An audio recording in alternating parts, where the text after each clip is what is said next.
Chapitre 1. Une garden party à Rose Heath. C'était un après-midi de fin d'été, digne d'une carte postale édouardienne. Le pelouse de Rose Heath Hall était tondu avec une perfection veloutée. Les chapiteaux blancs ondulaient doucement au vent, et des banderoles bleu pâle et lavande flottaient nonchalamment à des poteaux profondément enfoncés dans le sol.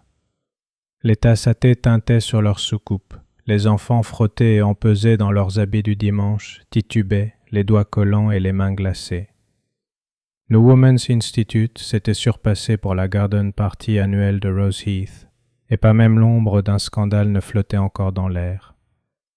Pourtant, comme le savait tout villageois aguerri, surtout ceux qui résidaient à Rose Hill depuis plus longtemps que les jonquilles n'osaient fleurir, la paix et la perfection étaient fragiles.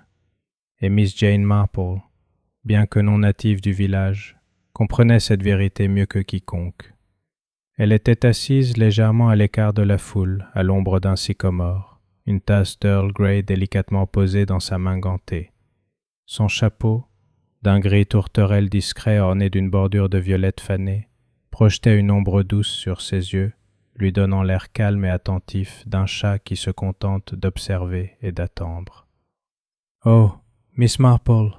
s'écria Madame Edith Loseley en s'approchant avec une assiette d'œufs mimosa. « Goûtez-en un, s'il vous plaît. La femme du pasteur dit que c'est un péché. » Miss Marple esquissa un léger sourire poli. « Merci, ma chère, mais je trouve prudent de ne pas mélanger œufs et thé fort. Il faut penser à sa digestion à mon âge. » Madame Loseley rit, un peu trop fort. C'était le genre de femme qui paraissait toujours légèrement surprise de se surprendre à apprécier quelque chose. « Oh, dis donc, tu as tes petites locutions. » Derrière elle, deux jeunes femmes chuchotaient furieusement près des hortensias. L'une d'elles, Charlotte Weston, si Miss Marple se souvenait bien, serrait son ombrelle avec une intensité qui la faisait frémir. L'autre, une femme au visage rond, à la frange maladroite et à l'air d'une éternelle demoiselle d'honneur, hochait solennellement la tête tandis que Charlotte lui chuchotait quelque chose à l'oreille. « Une querelle, » remarqua Miss Marple. Ou à tout le moins, une rancune tenace. Peut-être à propos d'un homme, peut-être à propos de quelque chose de plus ancien et de plus complexe, un héritage peut-être. Quoi qu'il en soit, de telles tensions étaient le carburant silencieux des petits villages, et les années de Miss Marple à Sainte-Mary-Mead lui avaient appris à reconnaître l'odeur de la friction sous le bouquet de roses et le goût des tartelettes à la confiture. « Dites donc » murmura quelqu'un à proximité. Devait apparaître à 16 heures précises, après la représentation des Rosil Bellringers. Et pourtant, il était toujours là. En fait, maintenant que Miss Marple y pensait, on ne l'avait pas vu depuis peu après le service du thé. Il n'y avait pas lieu de s'alarmer. Le colonel était connu pour son enthousiasme pour le Xérès, même à des heures indues. Mais l'air avait changé. La brise tomba. Un papillon, autrefois voltigeant librement au-dessus des pâtisseries, se posa, immobile, sur une nappe en dentelle. « Je suppose qu'il est parti inspecter les bégonias. » gazouilla à nouveau Madame Loseley, bien que le tremblement dans sa voix trahisse sa tentative de légèreté. Quelques instants plus tard, un cri retentit derrière les rhododendrons. Tout s'est arrêté. La fanfare s'éteignit dans un sifflement étouffé. Des tasses de thé flottaient dans les airs, et de l'autre côté du jardin, un jeune garçon accourut, le visage rouge et les yeux hagards. « Il y a un homme, derrière le pavillon !» s'écria-t-il. « Il est allongé là, il regarde, il ne bouge pas. » Des chaises raclèrent, des cris s'élevèrent comme des oiseaux effrayés. Quelqu'un laissa tomber une assiette avec fracas. En quelques secondes, la pelouse n'était plus qu'un fouillis de chapeaux, de sacs à main et de questions. Miss Marple, peu encline à la panique, se leva lentement et suivit le flot de corps se dirigeant vers l'arrière du domaine où le colonel avait été aperçu pour la dernière fois, près du kiosque en fer au toit couvert de lierre. Elle a rejoint la foule alors qu'elle s'écartait, à contre-cœur pour révéler la source du tumulte. Le colonel Arthur Bickerton, ancien membre du 17e régiment de fusiliers et fier de sa ponctualité, gisait affalé sous la vieille arche de glycine. Ses yeux étaient grands ouverts, sa bouche béante, comme en pleine protestation. Un mince filet d'Earl Grey coulait du bord d'une tasse de thé renversée près de sa main, tachant le gravier comme de l'encre renversée. Mort, indéniablement. Un silence s'installa, puis les murmures commencèrent. Crise cardiaque? Il en avait eu un l'année dernière, n'est-ce pas? Peut-être une piqûre d'abeille? Il était allergique. Non, non, il était en pleine forme la semaine dernière. Je te l'avais dit, murmura Charlotte Weston à sa compagne, la voix tremblante. Je t'avais dit qu'il allait se passer quelque chose d'horrible. Mais ce n'était pas de la peur que Miss Marple lisait dans ses yeux. C'était quelque chose de plus froid, une sensation de satisfaction presque totale. Le gendarme local, un grand jeune homme du nom de sergent Robin Kettle, arriva bientôt. L'arrivée de l'inspecteur. Les villageois obéirent bien qu'avec beaucoup de chuchotements et de regards en arrière.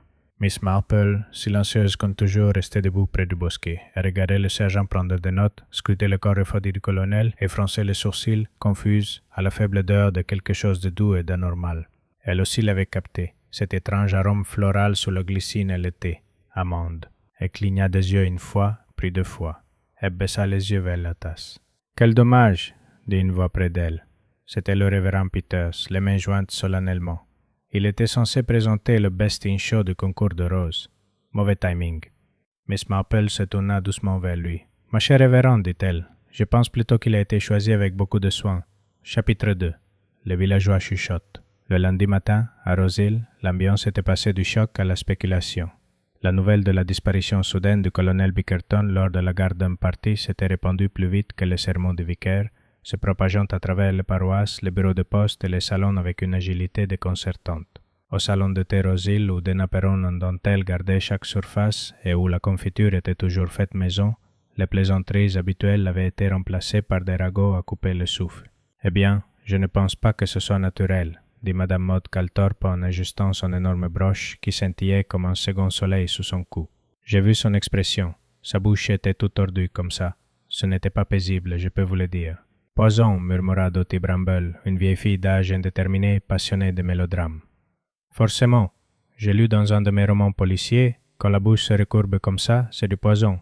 Dottie, dans tes romans, on voit aussi des vicaires commettre des meurtres avec des râpes à fromage, rétorqua Agnès Bentham, rarement amusée et souvent juste. N'en faisons pas un cirque. Ils étaient assis dans le coin de la vitrine, sirotant leur thé sans prêter attention à leurs scones. Les autres clients ne faisaient qu'un effort symbolique pour paraître indifférents. Même Pipi, le Yorkshire Terrier de Madame Ellington, perché à ses pieds, semblait écouter. La police avait bouclé la zone autour du pavillon d'été avec un morceau de corde et un panneau manuscrit indiquant « Interdit d'entrée, affaires officielles ». L'inspecteur Cray, un homme aux larges épaules, à la moustache épaisse et peu tolérant aux absurdités, était arrivé du chef-lieu dimanche soir. Il avait interrogé presque tout le monde à la fête et était reparti en marmonnant des histoires de femmes surexcitées et de sandwichs déroutants. Miss Marple, pour sa part, avait très peu parlé. Elle était rentrée chez elle, dans sa petite maison de location au bord de Willow Lane. Une demeure modeste avec un jardin bien entretenu et des livres empilés dans un désordre réconfortant dans le salon. Ce soir-là, elle était restée assise tranquillement, tricotant une couverture rose pour le futur petit enfant du pasteur et sirotant son thé maison. Soigneusement infusé, avec une pincée de bergamote, mais sans la moindre trace de cyanure. Lundi, en milieu de matinée, elle était de nouveau dehors, arpentant le village avec son air habituel et paisible. Personne ne lui prêta vraiment attention. Après tout, Miss Marple maîtrisait l'art de l'invisibilité à la vue de tous. Ses yeux, cependant, ne manquèrent rien. Elle remarqua les stores baissés du cottage de Weston et la précipitation avec laquelle Charlotte Weston rentra à l'intérieur en voyant Miss Marple approcher. Elle remarqua aussi les fleurs fraîches devant le bungalow du colonel. Une couronne de lys blanc et un mot écrit d'une écriture raide. « Reposante, cher ami. » C'est là, pensa-t-elle, était intéressant. Le colonel avait été bien des choses, mais il n'était certainement pas un ami cher, pour la plupart. Tempétueux, dogmatique et convaincu que l'Empire n'était pas tombé mais dormait simplement, il était respecté comme on respecte un râteau particulièrement affûté dans un abri de jardin. Utile, dangereux, et mieux vaut le garder dans son coin. Miss Marple s'arrêta un instant devant les fleurs, puis continua son chemin. Elle arriva bientôt au presbytère où Angela, l'épouse du révérend Peters, venait d'entrer dans le jardin avec un panier de linge. « Oh, Miss Marple !»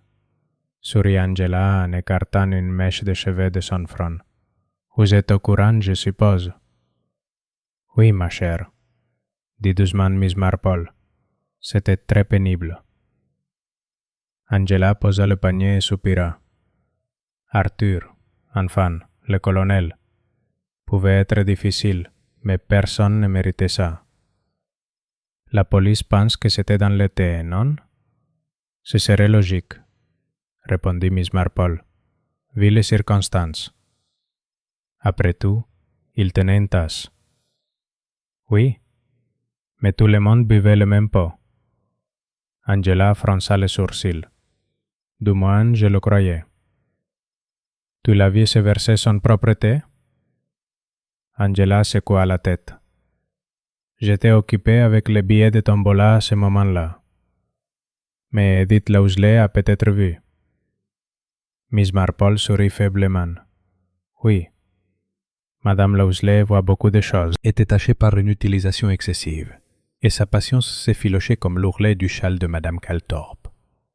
« J'ai besoin de savoir qui a donné son thé au colonel Bickerton, » dit-il pour la 4e fois, s'adressant au groupe de dames rassemblées avec un mélange de politesse et de désespoir. Personne ne semblait désireux de répondre. « C'était peut-être Edith ?» proposa Dotty Bramble. « Ou était-ce cette fille timide, Mavis, je crois, qui aidait à servir les gâteaux ?»« Je n'ai rien vu, » dit Madame Bentham, d'un ton définitif. Le sergent Kettle soupira. « Quelqu'un a dû voir quelque chose. » À ce moment précis, la porte du salon de thé s'ouvrit avec un léger tintement, et Miss Marple entra, sa canne tapotant doucement le carrelage. Un silence s'installa.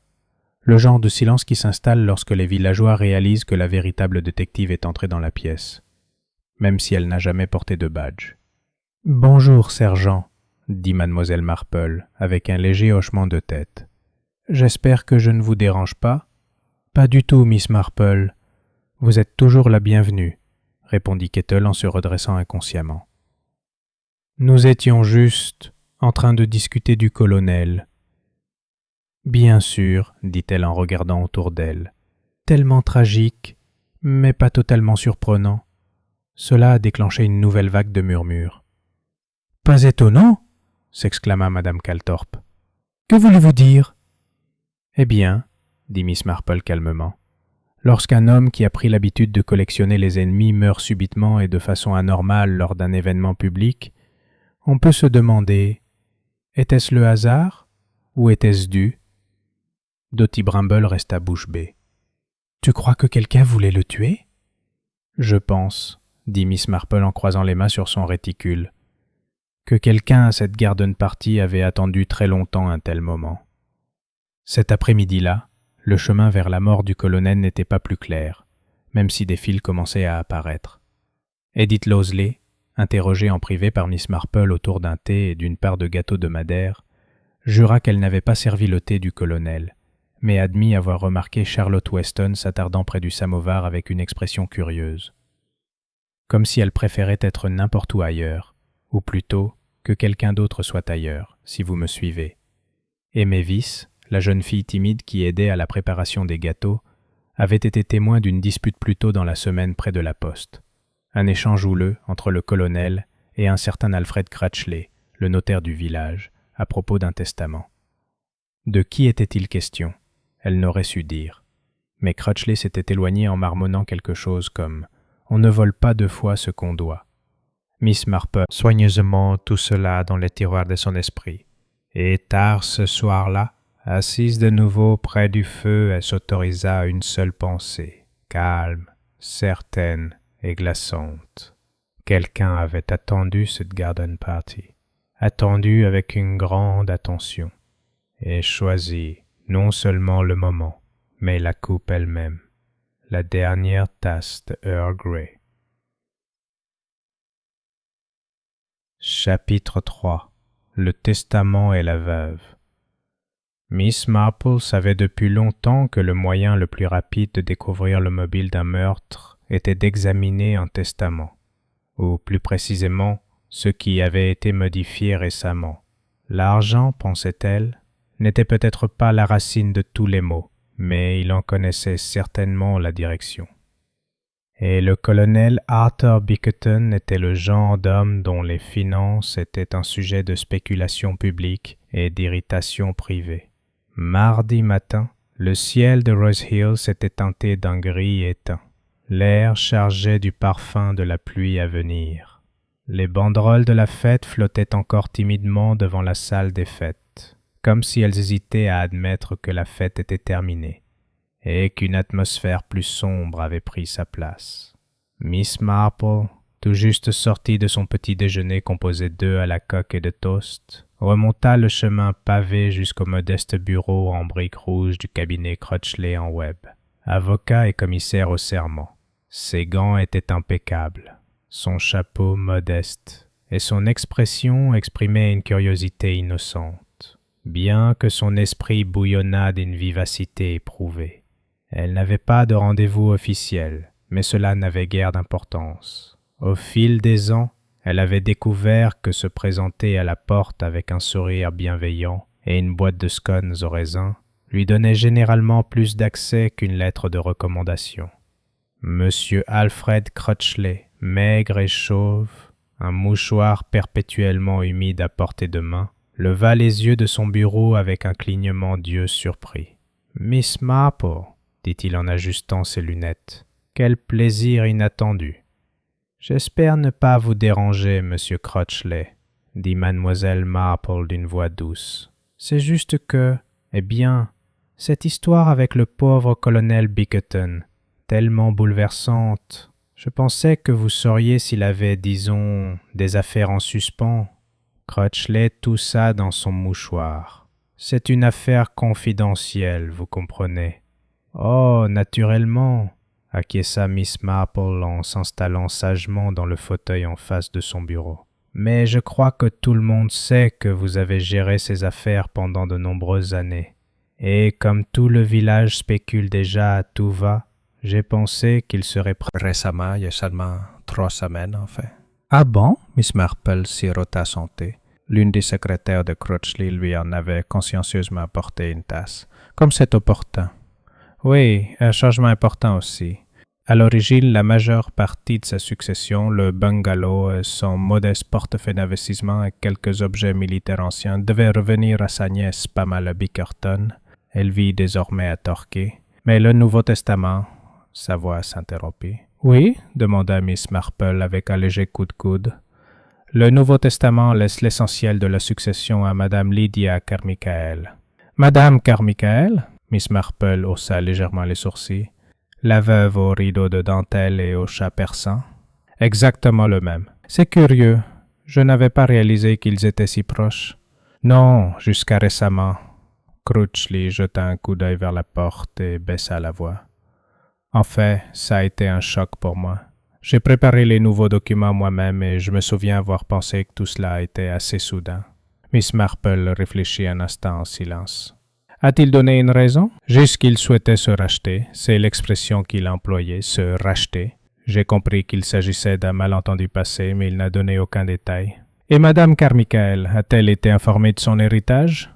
Je le crois, répondit Crutchley. Cependant, avec l'intervention de la police, le testament ne peut pas encore être exécuté. L'inspecteur Cray a bien sûr demandé un examen complet. Bien sûr, répéta Miss Marple. Elle se leva et lui offrit un sourire bienveillant.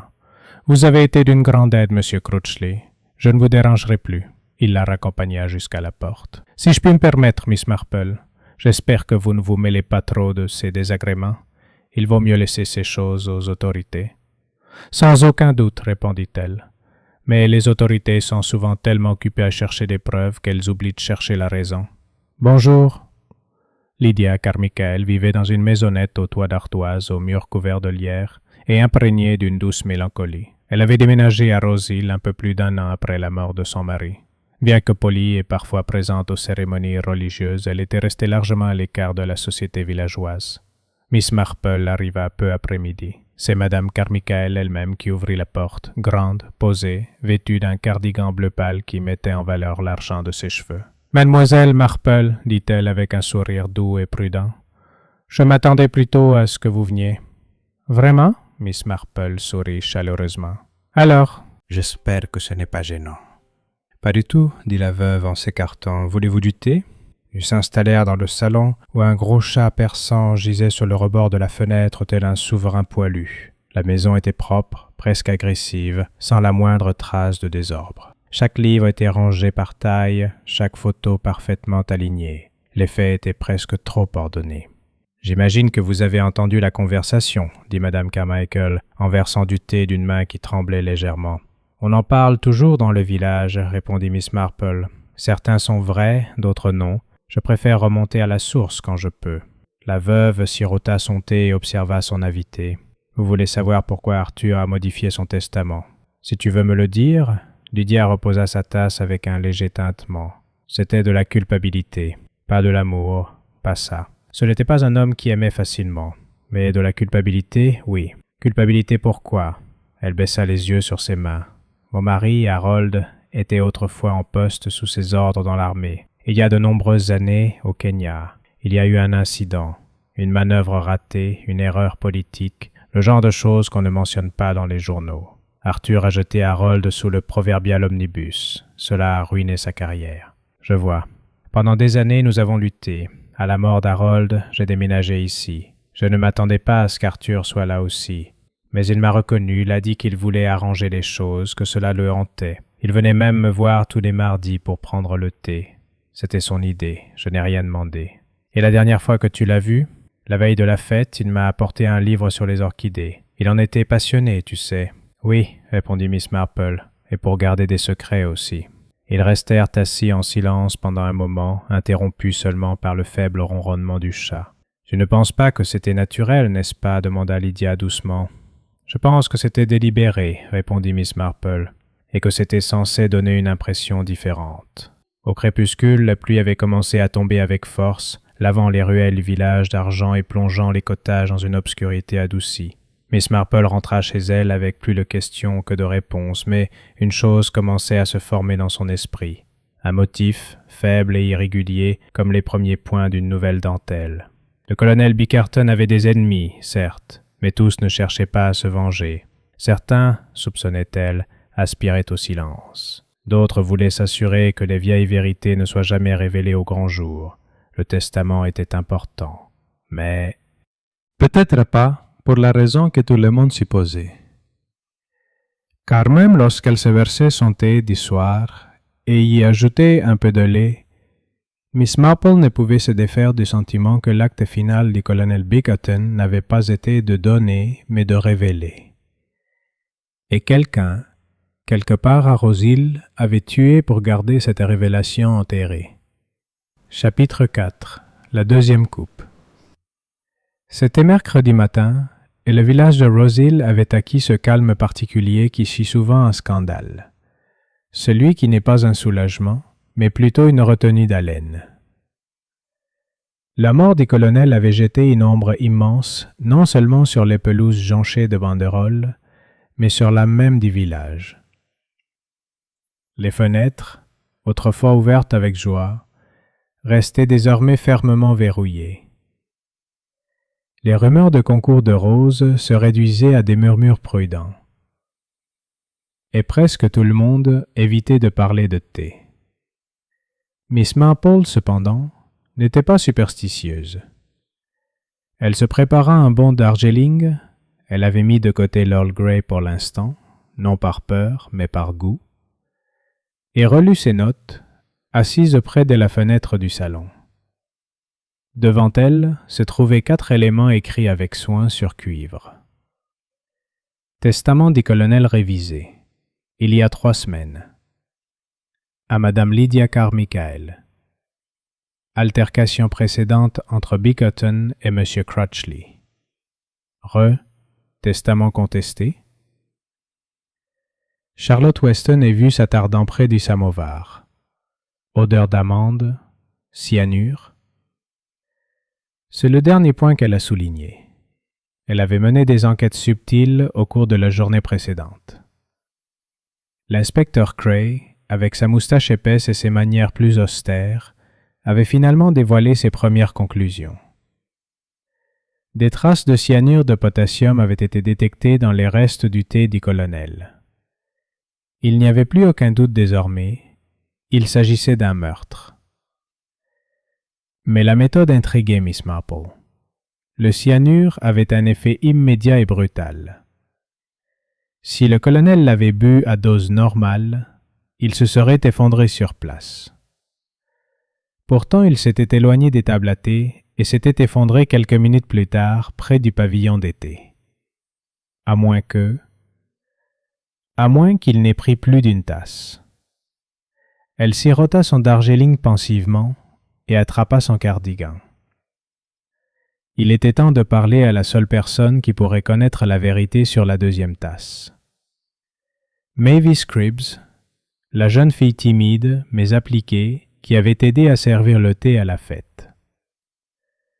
Les Cribbs habitaient un cottage bas, juste à côté du même, si on pourrait dire que nous recherchons souvent la même chose. Elle sourit si doucement que les épaules de Mavis s'affaissèrent d'un pouce. Je me demandais, poursuivit Miss Marple, si vous pouviez avoir un moment pour parler de la fête, et plus particulièrement du service à thé. Mavis hocha la tête et s'écarta. Maman est allée voir sa sœur, mais j'ai des biscuits au gingembre. Ils viennent du commerce, cependant. Miss Marple a refusé les biscuits, mais a accepté la chaise et la vérité qui en découlait. J'ai versé presque tout le thé, dit Mavis. Tout était dans une grande urne en argent. Madame Losley m'a montré comment actionner le bec verseur. Elle s'activait et je continuais à verser les tasses. Et avez-vous vu qui a servi le thé du colonel? Mavis secoua la tête. J'étais en train de remplir des assiettes de scones à ce moment-là, mais je l'ai vu revenir plus tard, peut-être 10 ou 15 minutes après son départ. Il avait l'air un peu troublé, je crois, puis il s'est resservi une tasse. Une 2e tasse? Oui, madame. Je m'en souviens parce que je trouvais ça bizarre. La plupart des gens se dirigeaient vers les jeux à ce moment-là, mais il est revenu aussitôt et s'est resservi. Il n'a même pas ajouté de lait. Il est resté là à regarder la table un moment. Est-ce que quelqu'un d'autre s'est approché de l'urne à ce moment-là? Mavis hésita. Oui, Mademoiselle Charlotte Weston. Elle est arrivée juste avant lui. Je crois qu'elle était en train de réparer son gant ou quelque chose comme ça, mais elle est restée un moment près du sucrier. Elle ne s'est pas servie à boire, cependant. Intéressant, dit Miss Marple. Mais elle avait l'air bizarre, comme si elle attendait quelque chose. Plus tard dans la journée, Miss Marple fit une courte promenade jusqu'à la maison des Weston, une maison couleur crème avec du lierre sous les avant-toits et un jardin qui semblait tout droit sorti d'un catalogue. Charlotte Weston était chez elle, bien sûr. Une fille comme elle ne travaillait pas vraiment. Elle vivait avec son frère aîné, Julian, et était bien connue à Roselle pour sa beauté boudeuse et sa réticence à épouser les jeunes hommes séduisants que le village lui proposait. Charlotte reçut Miss Marple dans le salon, perchée raide sur un fauteuil recouvert de velours et vêtue d'une robe bleu ciel qui jurait légèrement avec son caractère. « C'est très gentil de votre part, dit-elle, le sourire fragile. Tout le monde était sur les nerfs. La mort du colonel a été déstabilisante. » Miss Marple inclina la tête. En effet. Et quelle perte, juste au moment où il sent... « Carmichael, le saviez-vous? » La voix de Charlotte se fit plus aiguë. « Lydia Carmichael n'est pas vraiment le genre de femme avec qui on renoue. C'est un parasite. Tout le monde le sait. Vraiment? Miss Marple plissa légèrement les yeux. Je dois admettre que je l'ai toujours trouvée plutôt posée, gracieuse même. Charlotte se leva et s'approcha de la cheminée. Si vous êtes venue ici pour savoir si j'ai empoisonné le colonel, Miss Marple, je peux vous assurer que je n'avais aucune raison. Il me connaissait à peine. Oh, mais je crois que oui, dit Miss Marple. Je crois qu'il vous connaissait plutôt bien. Peut-être pas dans le présent, mais dans le passé. Charlotte se retourna, le visage pâle. Qu'est-ce que tu insinues? Vous avez dit à quelqu'un, il n'y a pas longtemps, que quelque chose de terrible allait se produire. Vous l'avez dit avec un sentiment de certitude, pas de peur. Les mains de Charlotte se crispèrent. C'était juste le stress. La fête me rend toujours anxieuse. Et pourtant, tu t'es attardé près de la théière. Tu n'as pas versé une tasse. Tu es simplement resté là. Pourquoi? Charlotte ne répondit pas. Miss Marple se leva lentement. Ce n'est pas mon rôle d'accuser, Charlotte, juste d'observer. Et j'ai remarqué que ceux qui rôdent sans raison attendent souvent que quelqu'un boive. Elle fit un signe de tête doux à la fille et quitta la pièce en silence. De retour dans son cottage ce soir-là, Miss Marple s'assit une fois de plus près du feu, les aiguilles à tricoter cliquetant pensivement. 2 tasses. Le premier, peut-être inoffensif, le deuxième, délibéré. Et quelqu'un avait veillé à ce que le colonel revienne pour cette deuxième tasse. Que ce soit par suggestion ou par habitude, cela lui avait été facilité. La question était maintenant de savoir quel était le motif. Le testament, oui, c'était quelque chose.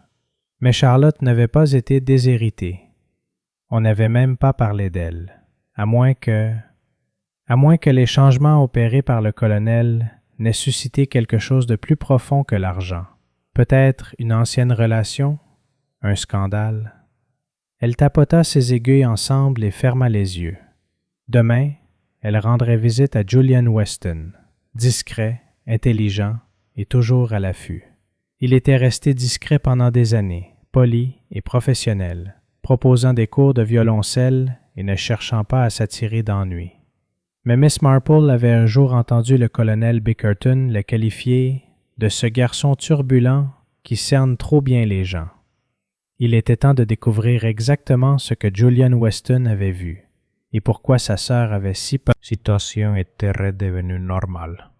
Les banderoles de la fête avaient été retirées. Les enfants retournèrent à l'école dans leurs élégants uniformes. Le facteur siffla, quoique plus doucement, et M. Ransom rouvrit la boucherie, même si les saucisses n'étaient pas aussi dodues qu'avant la mort du colonel Bickerton. Aux abords de Rose Hill, dans la maison Weston, recouverte de lierre, les choses étaient loin d'être normales. Miss Marple s'y approchait avec une attention particulière, ses pas légers sur le chemin de pierre, et l'esprit plus vif que jamais. Julian Weston n'avait pas beaucoup été vu depuis la fête. Pour elle, ce n'était pas un signe de chagrin, mais de repli. Et repli, dans un village comme Rose Hill, signifiait 2 choses, la maladie ou la culpabilité. Elle doutait fort que Julian Weston soit malade. La porte fut ouverte par Julian lui-même, un homme discret de 38 ans, aux lunettes épaisses, aux cheveux clairs, et à l'air d'un ancien pensionnaire qui n'avait jamais vraiment réintégré le monde. Il portait un cardigan marron et un pantalon en velours côtelé, et cligna des yeux comme si la lumière du soleil le surprenait. « Mademoiselle Marple, dit-il sans sourire, vous êtes venue pour Charlotte, n'est-ce pas? »« Je suis venu, dit Miss Marple doucement, car le silence protège rarement les innocents, seulement les secrets. Puis-je entrer? » Il resta à l'écart sans un mot. À l'intérieur, la maison sentait légèrement le cirage à la lavande et les vieux livres. Le salon était encombré de meubles anciens, de partitions et d'un piano à queue qui occupait beaucoup trop de place pour la petite pièce. Un violoncelle reposait dans un coin et une bouilloire sifflait dans la cuisine au-delà. Julien s'est déplacé pour l'éteindre et est revenu avec un plateau de thé à l'air faible et exactement 3 biscuits digestifs. « Je m'excuse, dit-il en le posant. Je n'ai pas eu beaucoup d'appétit cette semaine. Le deuil nous affecte tous différemment, a déclaré Miss Marple. Julien resta assis, mais ne toucha pas à son thé. Il fixait la cheminée, comme s'il espérait qu'elle parlerait la première. Ta sœur est très bouleversée, dit doucement Miss Marple. Elle a toujours été sensible. Sa voix était neutre, mais il y avait une pointe de réserve. Les gens ne la comprennent pas. Je trouve, dit Miss Marple, que les gens sont rarement aussi incompris qu'ils aiment à le croire. Souvent, ils ne sont tout simplement pas honnêtes, ni avec les autres, ni avec eux-mêmes. Julien détourna le regard. Vous avez vu le colonel se disputer la semaine dernière, poursuivit-elle, avec M. Crutchley près de la poste. Julien cligna des yeux. Ça circule, hein? Pas vraiment. Allez en arrière. Oui, je les ai vus. J'achetais des timbres. Ils ne m'ont pas remarqué. Puis-je vous demander de quoi il s'agissait? Un testament, dit Julien. Le colonel accusait Crutchley de l'avoir manipulé.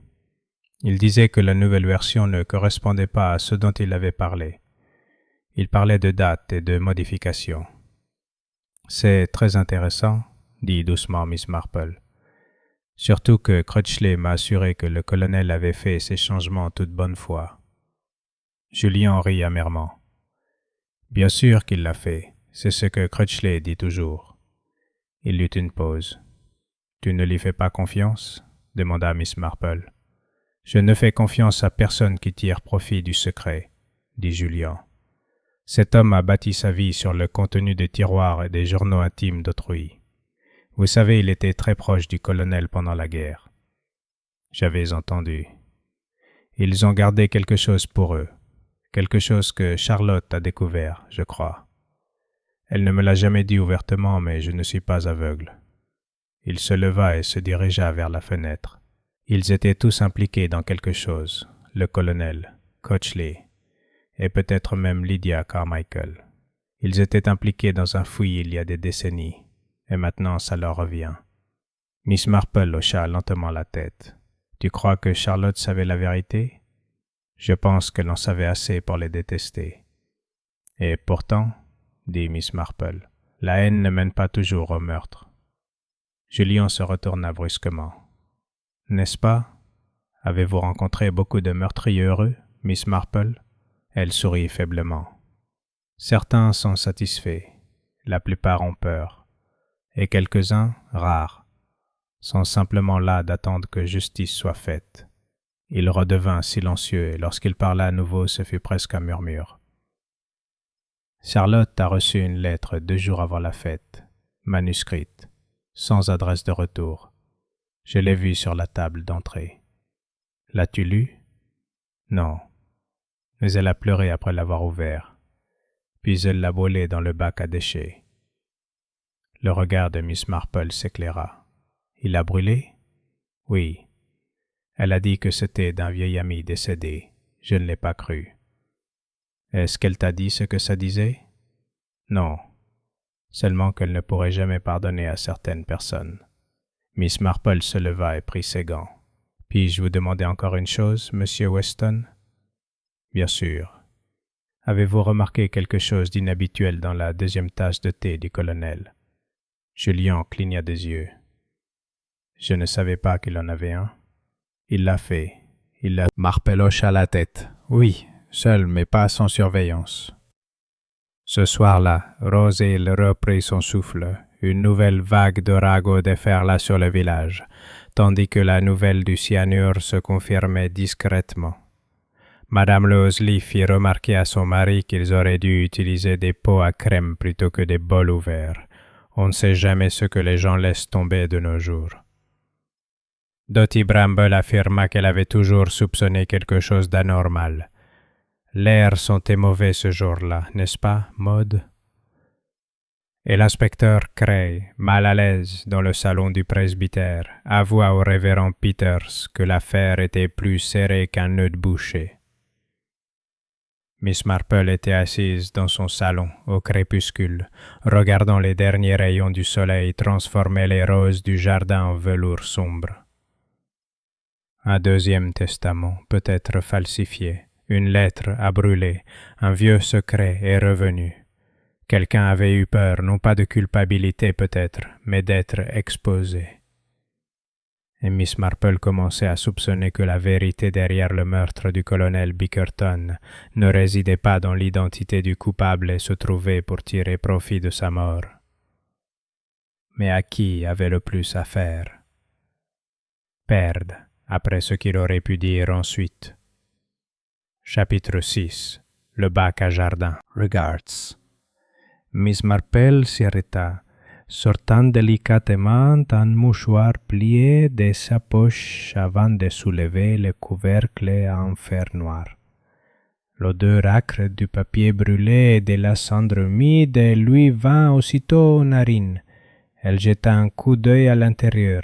Une grande partie avait été réduite en flocons gris et en poussière, mais en tamisant soigneusement, elle trouva ce qu'elle espérait, des fragments calcinés ayant échappé à une destruction complète, collés sur un côté de la poubelle là où le feu n'avait pas atteint sa pleine puissance. La plupart étaient illisibles, mais un morceau plié en triangle irrégulier portait encore de l'encre sur son bord recourbé. Miss Marple le récupéra délicatement avec son mouchoir, pressant la cendre sur le bord aussi tendrement qu'on soulevait un papillon fragile. Elle ne distingua qu'une ligne incomplète, mais cela suffisait. « Je ne peux plus supporter ce que nous avons fait. Le moment est venu. » En dessous, une signature en forme de fleur, presque disparue, mais commençant peut-être par un H. Miss Marple glissa le fragment dans son sac à main et remit le couvercle de la poubelle, juste au moment où la porte arrière grinçait en s'ouvrant. « Miss Marple » s'écria Julian surpris. Elle se retourna, complètement calme. « Oh, bonjour, Monsieur Weston. J'admirais justement votre haie de lavande. Elle a magnifiquement poussé. » Julian sortit sous la brune avec un parapluie. « Tu es sorti tôt? J'ai bien peur qu'on dorme moins avec l'âge. Et je trouve toujours le jardin apaisant pour l'esprit. » Il eut un léger sourire, mais ne dit rien de plus. Miss Marple tapota son sac. « Je ne prendrai pas plus de votre temps, mais Julian... oui? Si vous vous souvenez de l'expéditeur de cette lettre, ou de son contenu, faites-le-moi savoir, avant que quelqu'un d'autre ne tente de brûler autre chose que du papier. » À midi, la pluie avait diminué. Miss Marple retourna à son cottage et rendit visite à sa plus vieille amie du village, Madame Clarisse Longmore, anciennement du Yorkshire et aujourd'hui à la tête de la rumeur la plus animée de Rose Hill. « Clarisse, ma chère, dit Miss Marple en dégustant un scone et de la marmelade, te souviens-tu d'un certain Harold au village, quelqu'un qui aurait servi aux côtés du colonel Bickerton? » Clarisse se tapota les lèvres. « Harold, ce n'est plus un nom courant par ici. Attendez, le mari de Lydia Carmichael était Harold, n'est-ce pas? Mort d'un AVC, oh, ça doit faire 2 ans. » Un peu reclus, Crochley avait agi comme conseiller juridique officieusement. « Vraiment, » dit Miss Marple en remuant son thé. « C'est fascinant. » Clarisse pencha en avant. Certains ont dit qu'Harold était responsable d'un acte du colonel. Un détournement de fonds peut-être. On était en guerre après tout. Qui pouvait le dire? Cela a confirmé plus que ce que Miss Marple avait laissé entendre. Elle rentra chez elle et déposa le morceau carbonisé sur du papier buvard, l'examinant à nouveau. Si Harold Carmichael avait écrit la lettre, cela expliquerait la signature, le H, le remords. Mais si Harold était mort, alors il devait s'agir d'un écrit avant qu'il est mort. Une lettre en retard? Ou bien Lydia l'avait-elle trouvée parmi les papiers de son mari et l'avait-elle envoyée à Charlotte? Cela expliquerait la brûlure larmoyante. Cela expliquerait également la colère de Charlotte et son commentaire lors de la fête. Je t'avais dit que quelque chose d'horrible allait se produire. Ce soir-là, Miss Marple prit une décision. Elle appela le presbytère et demanda au révérend de passer avec l'inspecteur Cray. Elle impliquait rarement la police directement, sauf en cas de nécessité. Mais le temps de murmure était révolu. À 6 heures, les deux hommes étaient assis dans le salon de Miss Marple, où flottait l'odeur du cirage au citron et du sablé. « Mademoiselle Marple, commença Cray, la moustache tressaillante, vous avez dit que vous aviez quelque chose pour nous. »« Oui, » dit-elle en joignant les mains, « mais d'abord je dois vous demander, avez-vous confirmé l'authenticité du testament ?» Cray fronça les sourcils. « C'était signé et daté il y a 3 semaines, authentifié. Rien de manifestement faux. Et l'avez-vous comparé à l'écriture connue du colonel? Bien sûr, ça correspond. » Miss Marple hocha la tête, et pourtant il a dit à M. Crutchley qu'il n'avait pas approuvé les changements. Cray cligna des yeux. « Comment le sais-tu? » « Parce que Julian Weston l'a entendu dire ça, quelques jours avant la fête. » Le révérend Peters parut choqué. « Vous dites que le testament était un faux. Peut-être, ou du moins modifié par la pression. » Miss Marple a sorti le fragment brûlé. « Ceci, dit-elle, a été trouvé dans la poubelle du jardin des Weston. Une lettre, apparemment écrite par Harold Carmichael, avouant un secret sombre partagé avec le colonel Bickerton. Elle a suffisamment effrayé Charlotte Weston pour la détruire. Mais je crois qu'elle ne l'a pas reçue directement. Je crois que Lydia Carmichael l'a trouvée parmi les affaires de son défunt mari. Et l'a envoyée à Charlotte. Peut-être pour faire honte au colonel, peut-être pour la mettre en garde. » Cray se pencha en avant. « Mais pourquoi ferait-elle ça ?» Avait décidé de révéler la vérité sur ce qui s'était passé au Kenya pendant la guerre, sur la façon dont Harold Carmichael avait été désigné comme bouc émissaire, et sur la façon dont Crutchley avait contribué à cette situation. La pièce devint silencieuse. Miss Marple poursuivit. Si la vérité éclatait, cela ruinerait la réputation de Crutchley et pourrait invalider le Nouveau Testament. Mais pour Lydia, les motivations sont moins évidentes. « Tu penses qu'elle a tué le colonel ?» demanda Cray. « Je pense que quelqu'un d'autre craignait ce que cette lettre pourrait réveiller. Quelqu'un qui pensait avoir enterré le passé et qui était terrifié d'apprendre qu'il avait encore des racines. » Elle le regarda Cray d'un air significatif. « Il faut absolument trouver qui a posté la lettre et quand. Il pourrait y avoir des empreintes digitales sur ce qui reste. » L'inspecteur Cray, désormais très sérieux, prit la lettre et se leva. « Je m'en occupe immédiatement. » Alors que les hommes partaient, Miss Marple se tenait près de sa fenêtre, regardant le ciel s'assombrir. La vérité avait tendance à remonter à la surface, même après un long moment d'enfouissement. Mais à Rose-Hill, ce sont toujours les mains les plus propres qui portaient souvent la terre. Chapitre 7. Le silence de la veuve. Vendredi matin, le ciel gris de Rose-Hill commençait à s'éclaircir, et un pâle soleil se répandait doucement sur les haies et les toits de tuiles comme une excuse timide. Pourtant, malgré les tentatives de clarté du temps, le village restait plongé dans l'ombre, non pas des nuages, mais d'une terreur silencieuse. Un meurtre restait non élucidé. Les soupçons ne murmuraient plus dans les coins. Ils avançaient désormais ouvertement le long de la grande rue, et nulle part le silence n'était plus impénétrable que dans le joli petit cottage de Madame Lydia Carmichael. Miss Marple est arrivée juste après 10 heures, portant une petite boîte de biscuits aux noix, et l'expression de quelqu'un qui rend visite par courtoisie et par sollicitude, l'équilibre parfait dans une visite de village. Lydia ouvrit elle-même la porte. Elle paraissait calme, comme toujours, mais son sourire était fragile. Une raideur aux commissures des lèvres, comme si le masque s'était alourdi. « Mademoiselle Marple, dit-elle en ouvrant grand la porte, je me demandais quand je vous reverrais. »« Comme c'est gentil, dit Miss Marple en lui offrant la boîte. J'espère que cette brève intrusion ne vous dérange pas. Il ne reste plus grand-chose à faire, à part attendre, et j'ai pensé qu'un peu de compagnie pourrait détendre l'atmosphère. Entrez, entrez. » Lydia s'écarta. Je viens de mettre la bouilloire en marche, avec une odeur plus forte en dessous. De la vieille encre, peut-être, ou de papier brûlé. Miss Marple se renfonça dans son fauteuil, mais son regard était calmement alerte.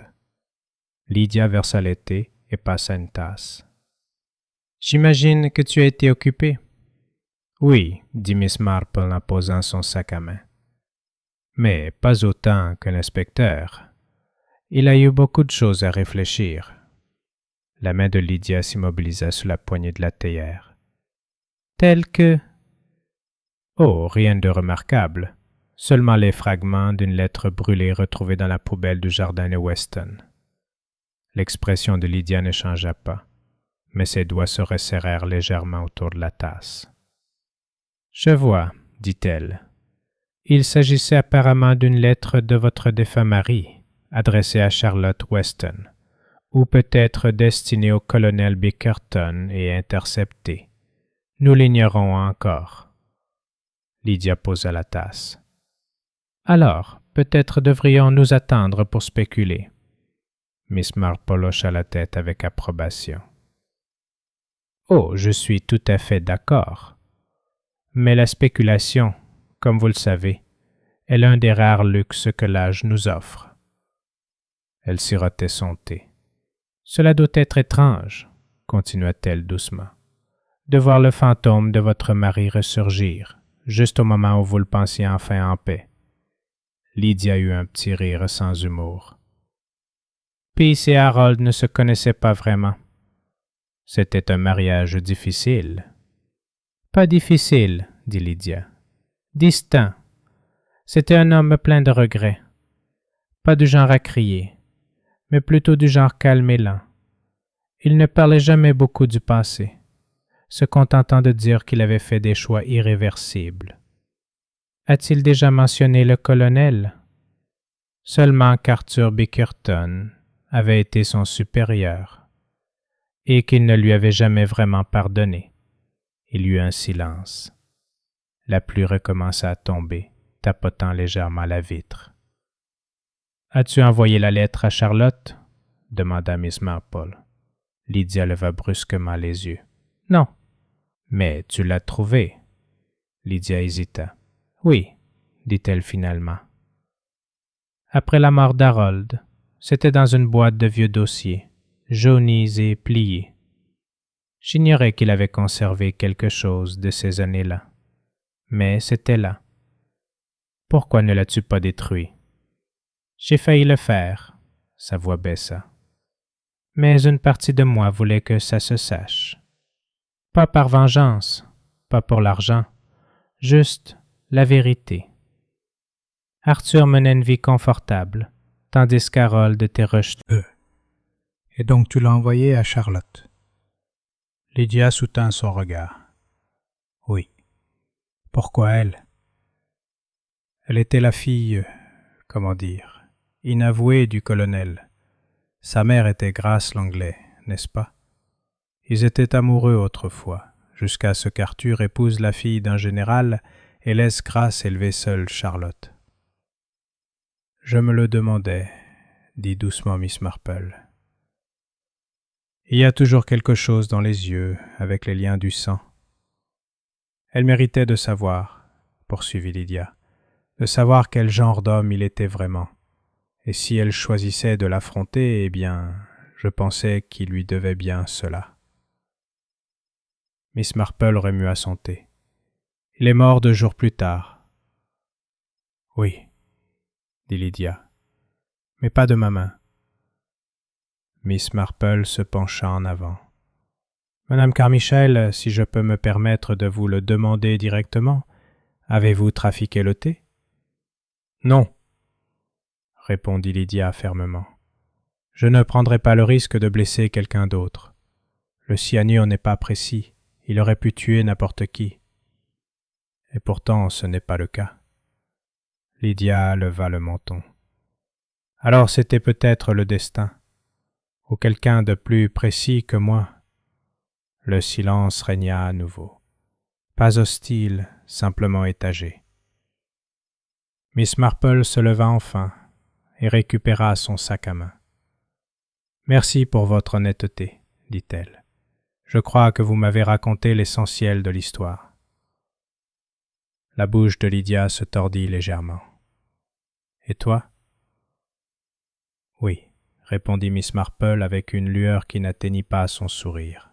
« Parce que maintenant je sais qui n'aurait jamais tué le colonel, ce qui est souvent plus utile que de savoir qui aurait pu le faire. » Plus tard dans la journée, Miss Marple rendit visite à l'inspecteur Cray. Ce n'était pas un homme qui aimait être surpris, mais il eut la sagesse d'écouter une femme aux cheveux gris, coiffée d'un chapeau impeccable, lui dire quelque chose qui valait la peine d'être entendu. « Elle a envoyé la lettre, » confirma Miss Marple, « mais elle ne l'a pas tué. » Cray fronça les sourcils.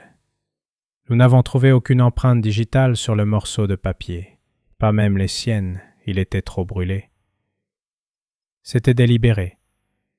Celui qui a récupéré et détruit la lettre par la suite ne voulait pas qu'elle soit retrouvée. Alors, revenons à Miss Weston.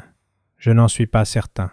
Sa rage était réelle, mais pas froide, pas calculée. Je soupçonne qu'elle aurait affronté le colonel en public et non empoisonné en privé. Alors qui? Le plus si la lettre disparaissait à jamais et que personne n'osait rouvrir la succession. Cray cligna des yeux. Tu veux dire? Oui, répondit Miss Marple d'une voix calme. L'avocat qui l'a rédigé, qui en a été témoin, qui a géré les affaires du colonel et qui avait le plus à perdre si le vieux scandale éclatait.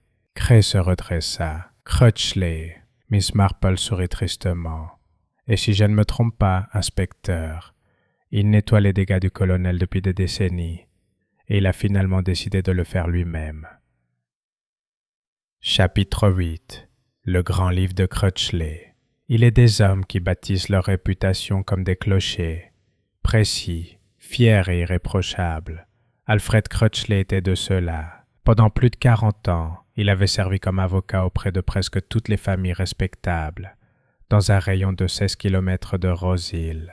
Il rédigeait des testaments, gérait des actes de propriété et réglait des litiges avec un sourire poli et une écriture si soignée qu'elle semblait gravée. On lui faisait confiance, non pas par appréciation, mais parce qu'il avait l'air de quelqu'un qui ne serait jamais surpris, quelles que soient les circonstances. Mais vendredi après-midi, l'inspecteur Cray avait l'intention de le surprendre, et il a amené Miss Marple avec lui. Les bureaux de Crutchley et Webb se trouvaient juste à côté de High Street, un étroit bâtiment en briques rouges, orné de lierre enroulé sur le côté et d'une plaque de laiton près de la porte. À l'intérieur, la réception sentait légèrement le vieux cuir et le cirage à bois. La secrétaire, une jeune femme aux yeux pâles et aux doigts perpétuellement tachés d'encre, leva les yeux, alarmée, à l'entrée des deux visiteurs. « J'ai bien peur que M. Crutchley vienne d'entrer dans une réunion, » commença-t-elle. « On attendra, dit Cray d'un ton bref. Dites-lui que l'inspecteur Cray est là, et je vous conseille de ne pas tarder. » Le secrétaire disparut aussitôt, et quelques instants plus tard, Crutchley lui-même apparut dans l'embrasure de la porte de son bureau intérieur, pimpant dans un gilet anthracite et une cravate rayée, mais avec une raideur visible dans les épaules. « Inspecteur, dit-il avec un sourire forcé, Mademoiselle Marple, que puis-je faire pour vous deux? Nous parlerons dans votre bureau, dit Cray. L'avocat hésitait un peu trop longtemps. Bien sûr. Ils entrèrent ensemble dans la pièce. C'était un espace bien rangé, bordé d'étagères en chêne et rempli de livres dont les reliures brillaient d'usure. Une horloge de parquet tic-taquait doucement dans un coin.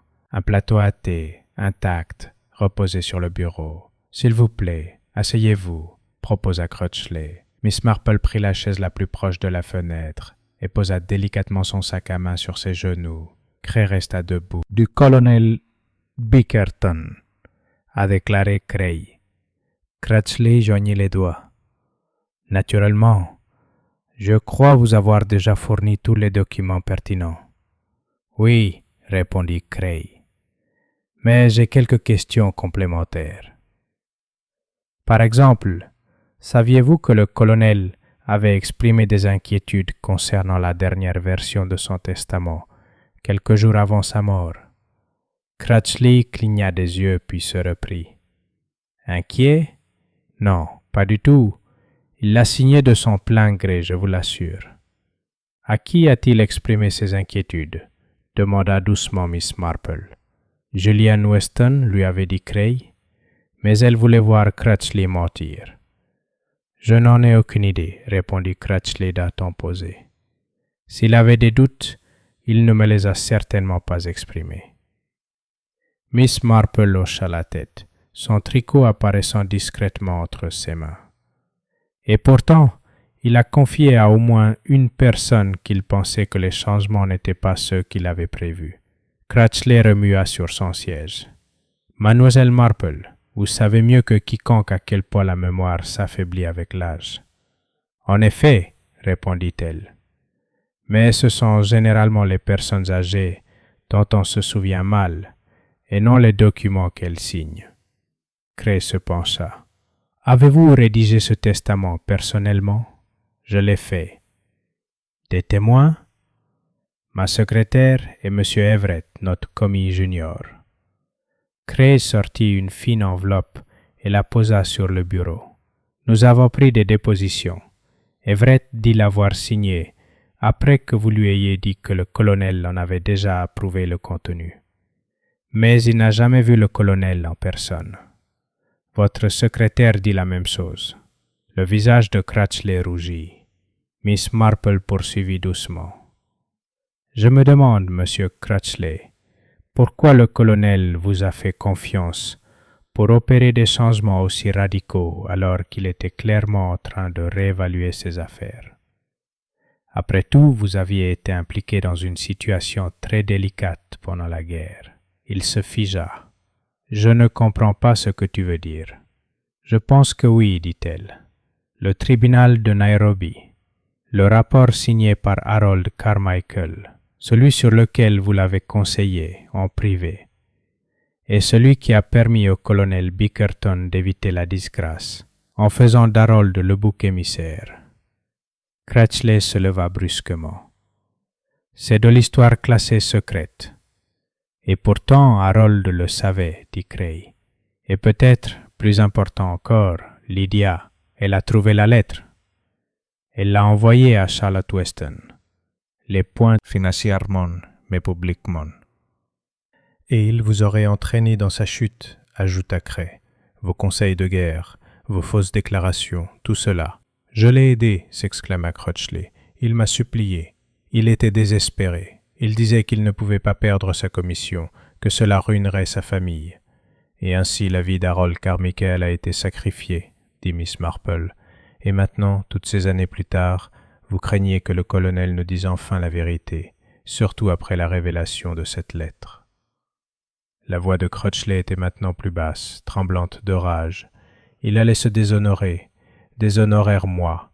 J'ai bâti la confiance de cette ville brique par brique, et vous l'avez enlevée, dit Cray d'une voix dure. Crutchley se tourna vers l'inspecteur. Prouve-le. Miss Marple fouilla dans son sac à main et en sortit une petite enveloppe marron. « J'ai bien peur que ce soit déjà le cas », a-t-elle déclaré. À l'intérieur se trouvait une photographie, un léger tirage du colonel pris par Mavis Cripps lors de la fête. Il tenait une tasse de thé. À côté de lui, presque imperceptiblement, se trouvait la main d'un autre homme qui versait quelque chose dans la tasse. Et cette main portait une bague. Une chevalière universitaire distinctive, la bague de Crutchley. Cray a produit la vraie version à partir de preuves, laissées derrière la table à thé, dit-il. On a identifié le résidu comme étant du cyanure de potassium, et la secrétaire a confirmé que vous retiriez toujours votre bague pour manipuler les documents. Crutchley s'assit lourdement dans son fauteuil. « Je ne voulais pas le tuer, » murmura-t-il. Juste l'effrayer, le rendre malade, le secouer, retarder les aveux. J'en ai juste pincé. Cyanide ne prélève pas de paiement partiel, dit Mademoiselle Marple. Il encaisse toujours la totalité. Le soir, Rose Hill était en effervescence à l'annonce de l'arrestation de Crutchley. Le nom de l'avocat, autrefois prononcé avec révérence, était maintenant murmuré avec un mélange d'horreur et d'incrédulité. Dans le salon de thé, Dotty Bramble déclara avoir toujours soupçonné cet homme d'avoir le regard fuyant, et Madame Lowsley jura l'avoir vu un jour acheter de l'huile d'amande sans la moindre tarte aux amandes en vue. Miss Marple était assise dans son salon, sirotant sa tasse d'Earl Grey, désormais réconfortante.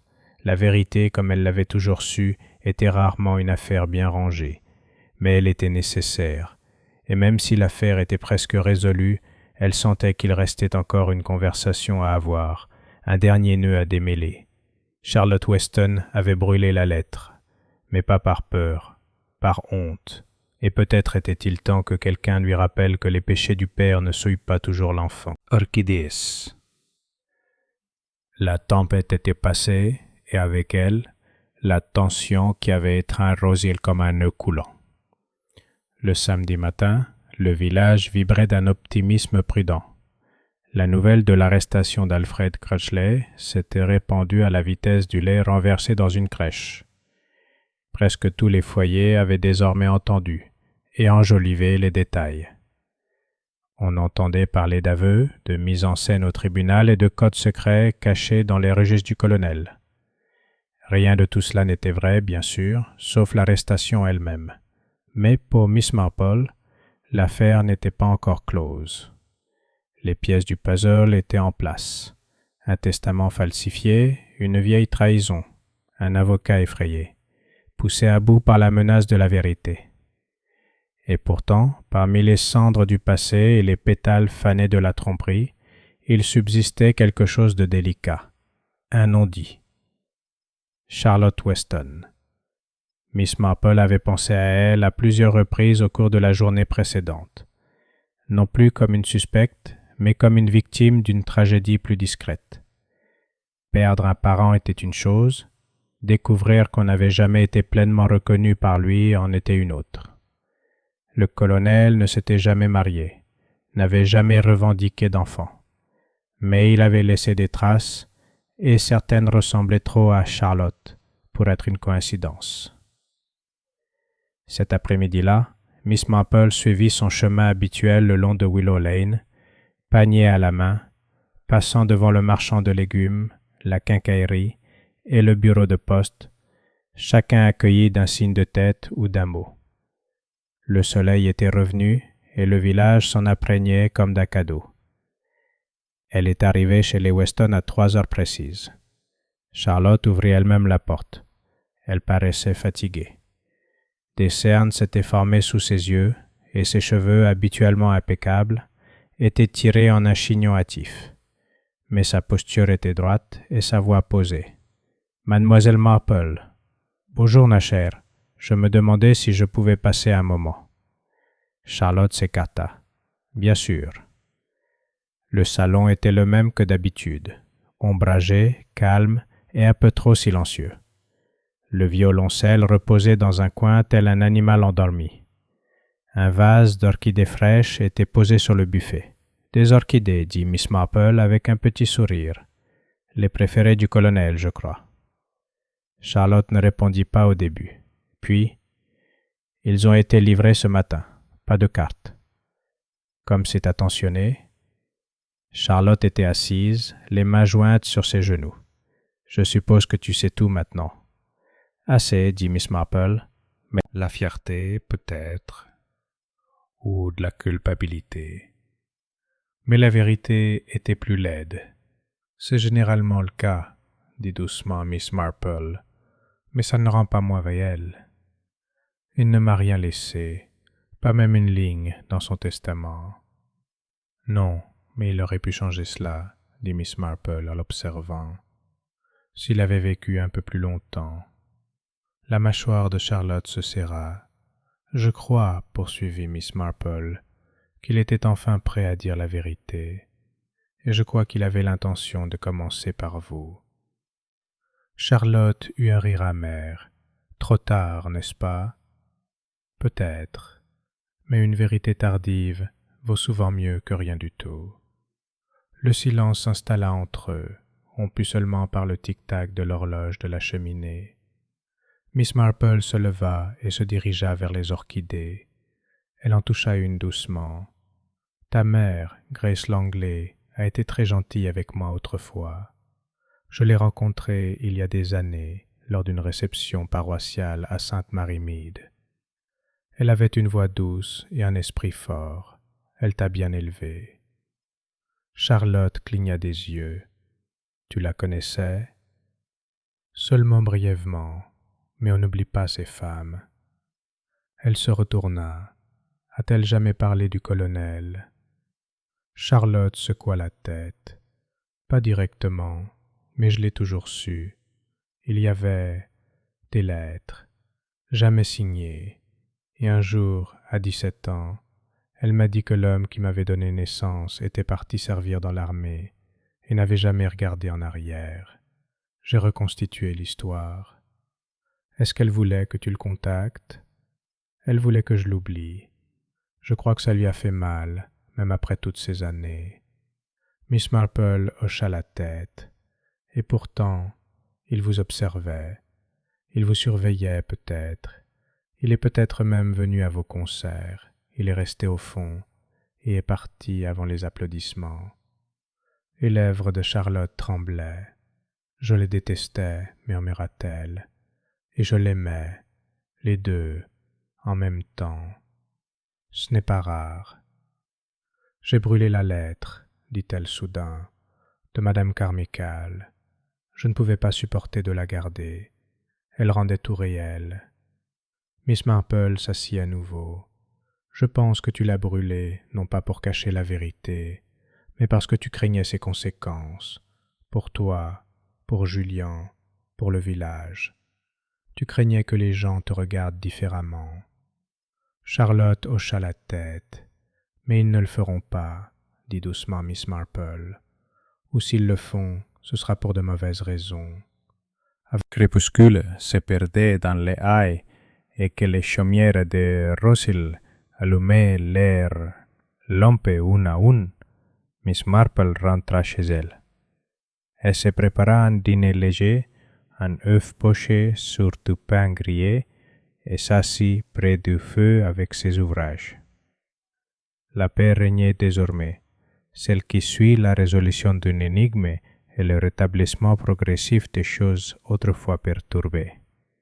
Le colonel Bickerton était mort, certes, mais sa mort avait révélé des vérités longtemps enfouies. L'arrestation de Crutchley avait dissipé une ombre qui planait sur le village depuis des années, même si personne n'en avait eu connaissance. Elle prit une petite boîte sur sa table de chevet, une vieille boîte au couvercle en cuir craquelé. À l'intérieur, elle rangea une collection de coupures et de souvenirs de ses recherches passées. Un ruban déchiré, une pièce de monnaie étrangère, une photo de jardin. Elle y ajouta ensuite un autre objet. Les débris carbonisés du bac à jardin de Weston. Un fragment de confession. Un moment jamais livré. Elle ferma le couvercle avec précaution. Alors que l'horloge sonnait 9 heures, elle se versa une dernière tasse d'Earl Grey, parfumé, chaud, totalement innocent, et s'autorisa un petit soupir de satisfaction. Il n'y aurait plus de morts, pas pour l'instant, mais elle savait, comme toutes les vieilles femmes, que la paix, comme l'été, ne durait jamais longtemps. Chapitre 10. La confession finale. Le dimanche suivant, le village de Rosil, paré de ses plus beaux chapeaux et boutonnières, se rassembla à nouveau. Cette fois, non pas pour une fête ou des funérailles, mais pour un moment intermédiaire. Le service religieux hebdomadaire avait pris un air solennel depuis la mort du colonel Bickerton, et bien que son nom ne fût pas prononcé à voix haute, les murmures dans les bancs et les regards échangés par-dessous les recueils de cantiques trahissaient une profonde compréhension mutuelle. Le révérend Peters, conscient de l'ambiance délicate, prononça un sermon sur la justice et le repentir. Sa voix, habituellement douce et apaisante, prenait une tournure plus ferme lorsqu'il évoquait les torts cachés et la force nécessaire pour les révéler. Mademoiselle Marple, assise à son banc habituel près de l'allée centrale, écoutait avec une attention silencieuse. Elle manquait rarement en office, et celui d'aujourd'hui avait une résonance particulière. Ensuite, à l'extérieur de l'église, la congrégation s'attarda plus longtemps que d'habitude sous le grand chêne près du porche. Quiconque était à portée de voix. « Vous me croyez ?» Il a probablement empoisonné la moitié de la paroisse sans que personne ne s'en aperçoive. « Ça suffit, Dottie, » dit fermement Agnès Bentham. « Il est en garde à vue.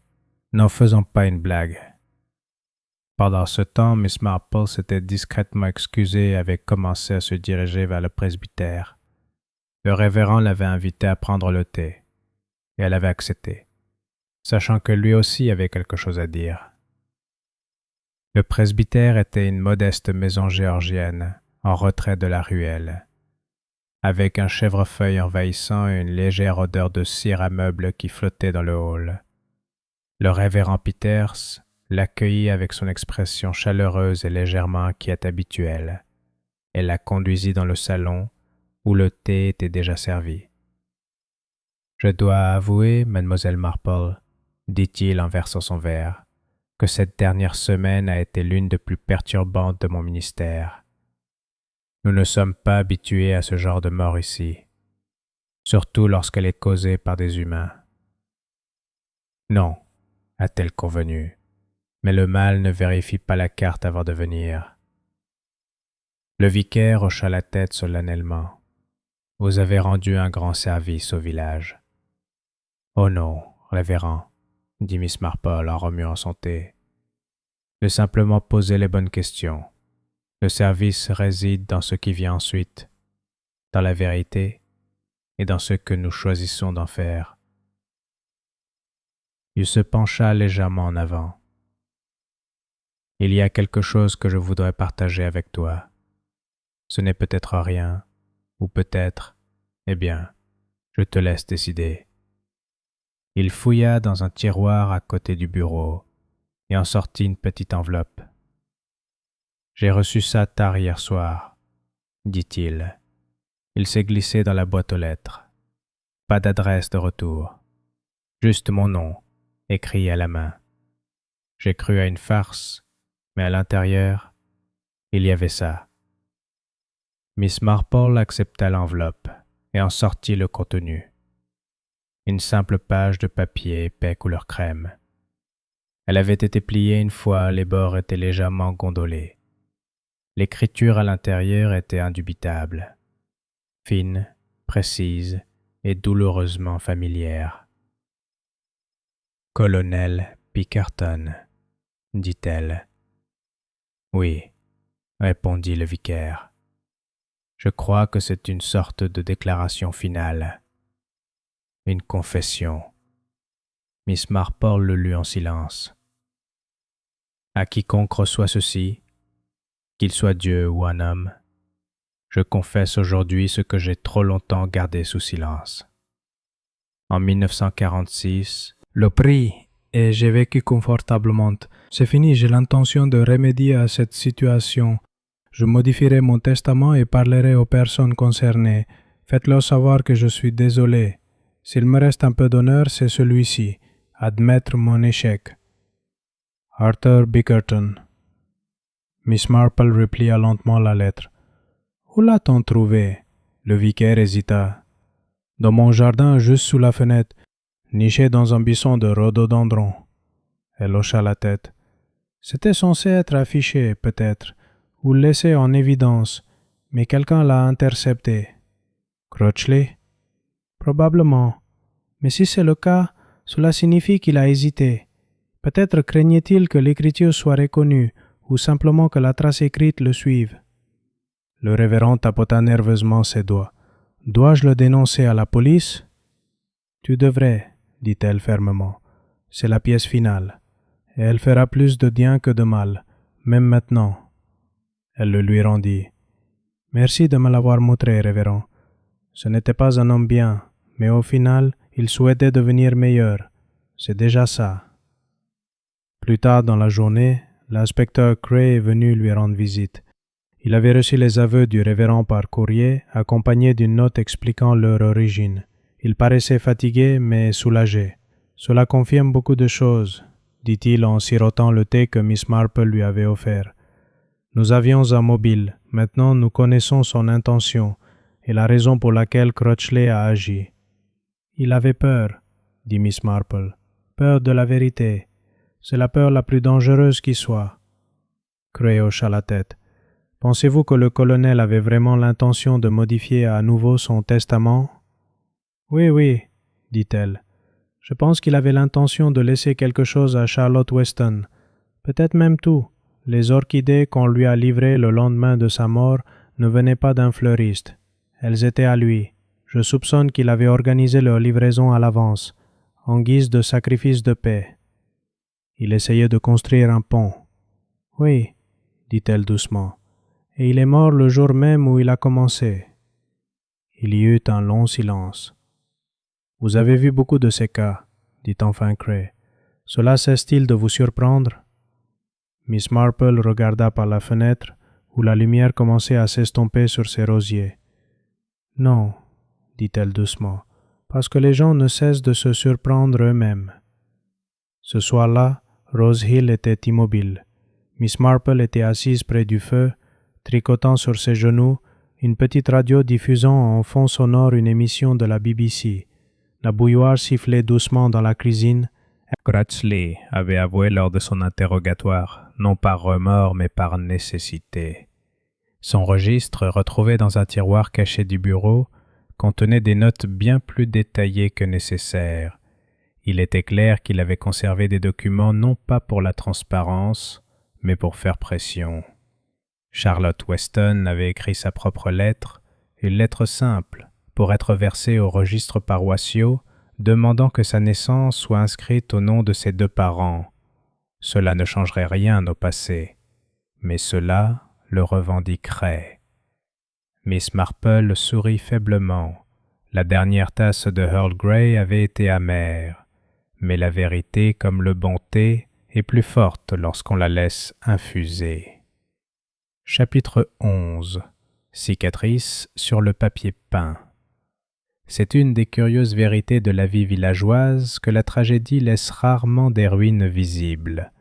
De grands scandales peuvent éclater et s'éteindre sans qu'une seule vitre ne se fissure. Des meurtres sont commis et résolus, mais le lierre continue de pousser, les poules du vicaire continuent de pondre, et le courrier arrive à 10h30 précises. Pourtant, pour ceux qui ont vécu assez longtemps, et Miss Marple en avait certainement, les véritables signes de dégâts sont plus discrets, presque invisibles.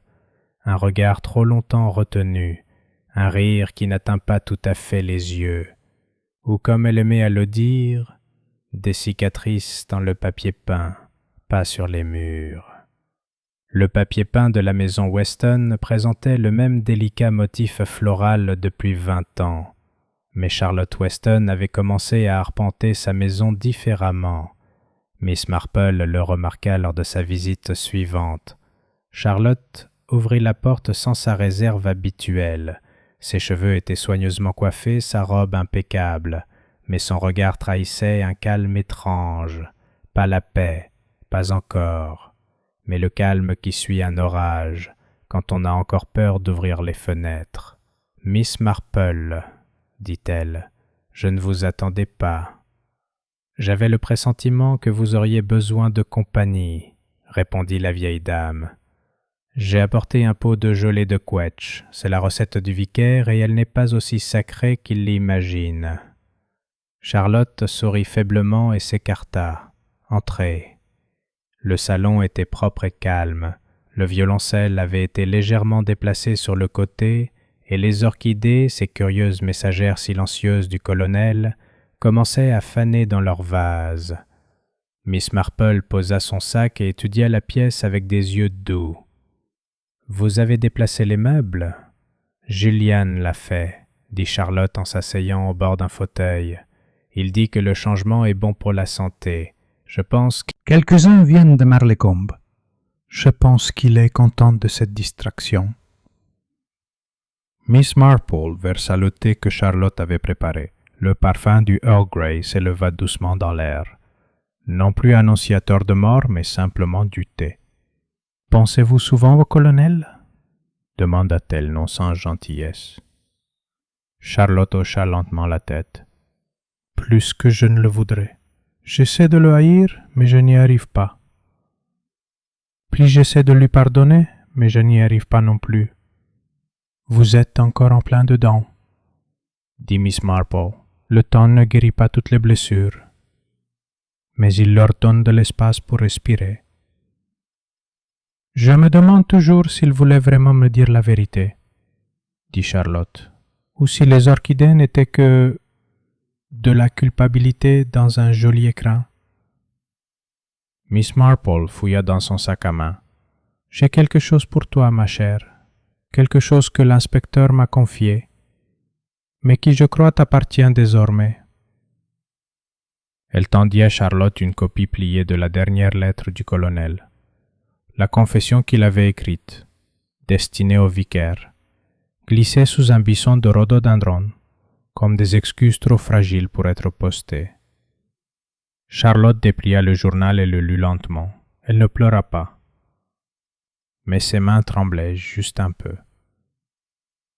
Après un long silence, elle dit « Il a fait avoir tout, et il était désolé. » « Oui, » dit Miss Marple. « Trop tard, bien sûr, mais c'est réel. » Charlotte replia la lettre. « C'est tout ce que j'ai toujours voulu. Être reconnue. Savoir que je n'avais pas imaginé ça. Tu ne l'avais pas fait, » dit doucement Miss Marple. « Mais parfois, la vérité prend le chemin le plus détourné. » Ce soir-là, de retour dans son cottage, Miss Marple prépara un dîner léger, une soupe de lentilles, une tranche de pain de mie et un œuf mollet, et réfléchit à ce qui restait. Car, bien que Crutchley fût en détention et que l'héritage du colonel fût révisé, elle avait appris depuis longtemps que la fin d'une histoire n'arrivait jamais en un clin d'œil. Elle arrivait sous forme de fragments, de notes pliées, de fleurs fanées, et parfois sous la forme d'un coup frappé à la porte. C'est précisément ce qui s'est produit à 7h30. Elle l'ouvrit et trouva Lydia Carmichael, parapluie à la main, imperméable perlé d'une légère brune. « J'espère que je ne vous dérange pas, » dit Lydia. « Pas du tout, ma chère. Entrez, entrez. » Lydia entra et retira son manteau. Son expression était un des scandales, demanda doucement Miss Marple, ou les souvenirs. Lydia hésita, les deux peut-être, mais surtout je me sens finie ici. Il n'y a plus rien à prouver, ni à protéger. Miss Marple hocha la tête. Tu as fait plus de bien que de mal, Lydia. C'est plus que ce que la plupart des gens peuvent dire. Je n'en suis pas sûre, dit Lydia. J'ai révélé une vérité au monde, mais je l'ai fait par dépit. Je ne pense pas que ce soit de la vertu. C'est vrai, dit Miss Marple, si la vérité méritait d'être dite, et celle-ci, elle, valait la peine d'être dite. Elles étaient assises ensemble près du feu, deux femmes de vie très différentes mais du même âge, liées non pas par l'amitié mais par la compréhension. « Vas-tu le dire à Charlotte ?» demanda Miss Marple. Lydia secoua la tête. « Non. Je crois qu'elle a assez de gens qui essaient de s'expliquer. Laisse-la vivre sa propre fin. Elle aimerait peut-être davantage un début. » Lydia sourit faiblement. « Peut-être. » Lorsqu'elle partit 1 heure plus tard, elle serra la main de Miss Marple. « Merci de votre écoute. »« Toujours, » dit Miss Marple. Cette nuit-là, le sommeil vint lentement. Miss Marple était allongée dans son lit, la fenêtre entr'ouverte, laissant entrer l'air frais de la nuit. Elle pensait à beaucoup de choses. Charlotte, enfant, peut-être assise dans une salle de classe, ignorant ses véritables origines. Julian, veillant discrètement sur le chagrin de sa sœur, telle une sentinelle. Lydia et Harold, liés par le devoir et le silence. Et le colonel Bickerton, arrogant, imparfait, capable de cruauté. Et pourtant, au final, s'efforçant de bien faire, en essayant.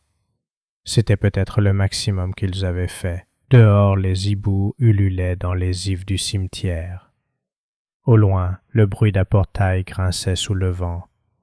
La vie à Rose-Hill allait reprendre son cours normal. La vie de village anglaise, ordonnée et nette. Mais quelque chose avait changé, des cicatrices dans le papier peint. Et peut-être, juste peut-être, de nouveaux modèles commencent à se former.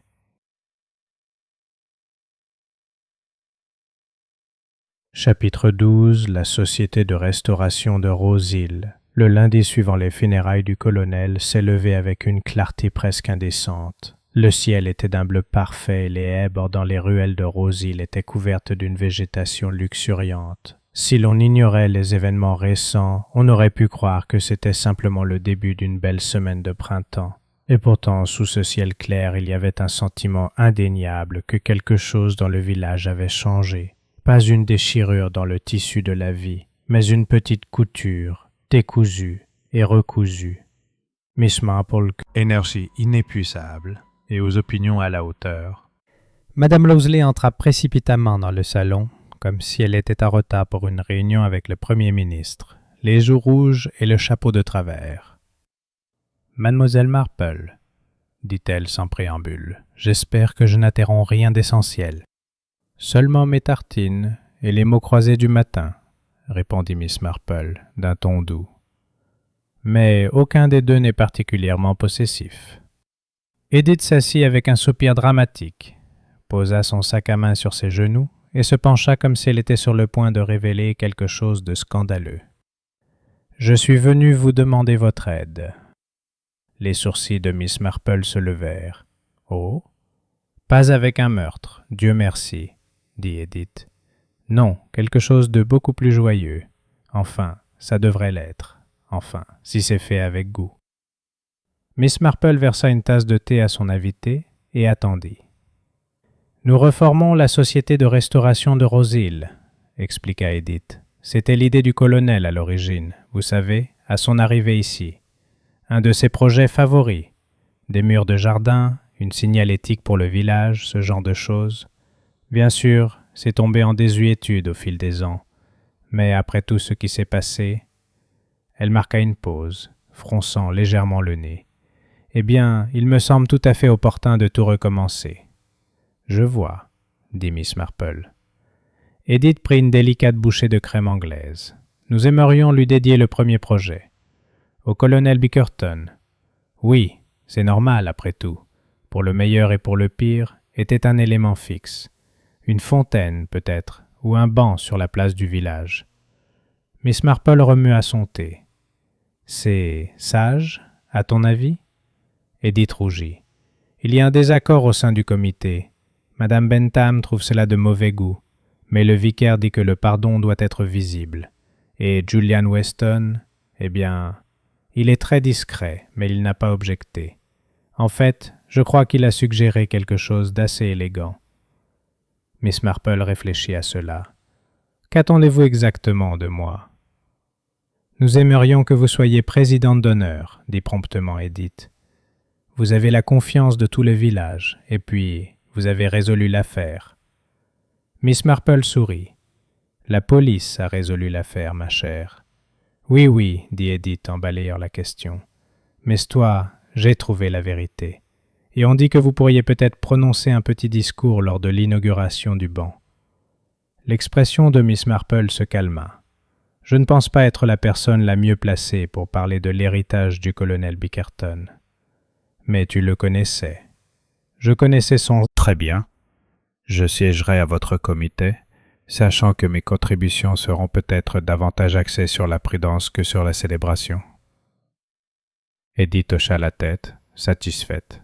« Nous n'en attendons pas moins. » La Rose Hill Restoration Society s'est réunie 2 jours plus tard dans la salle des fêtes, sous les chevrons tachés et à côté du piano poussiéreux que personne n'avait osé toucher depuis la malheureuse représentation de Noël de la chorale, le Hou et le Lierre.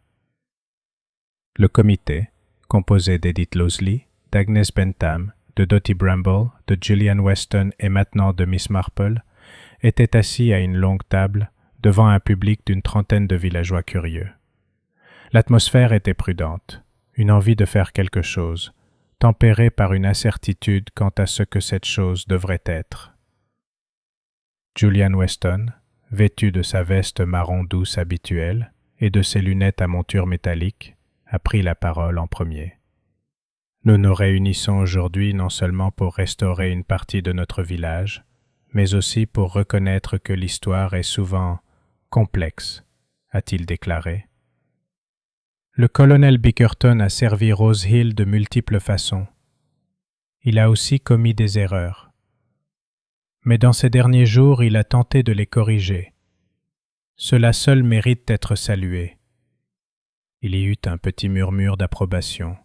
Dotty Bramble leva la main. « Je propose qu'on plante quelque chose plutôt que de construire quelque chose. On s'assoit sur un banc. Un arbre pousse. » Edith fronça les sourcils. « Un arbre met des années à mûrir. Il faut des années pour pardonner, » répondit Dotty. « Laissez-le correspondre. » Miss Marple, depuis sa place à table, jeta un coup d'œil à Julian. « Un arbre conviendrait-il à ta sœur ?» Julian sourit faiblement. « Charlotte aime les arbres. Elle a dit un jour que c'était la seule chose honnête qui restait en Angleterre. »« Voilà qui est réglé, » dit Miss Marple. « Un arbre alors. Un cerisier en fleurs. Et une petite plaque. Pas de nom, juste une inscription. »« Lequel dirais-je » demanda Agnès. Miss Marple réfléchit. Puis elle dit « Que les racines se souviennent de ce que les feuilles oublient. » La salle se tut. Puis, une à une, les têtes hochèrent la tête. Le jeune cerisier fut planté une semaine plus tard, sous un ciel bleu et au bord du chemin qui menait de l'église à la verdure. Un petit groupe se rassembla pour assister à la cérémonie.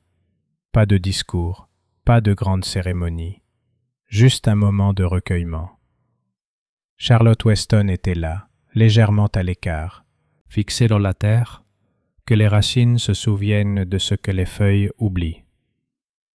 Il y avait quelque chose de définitif dans cet acte, non pas un effacement, mais une replantation. Alors que la petite foule commençait à se disperser, Miss Marple resta derrière, regardant le jeune arbre se balancer légèrement dans la brise.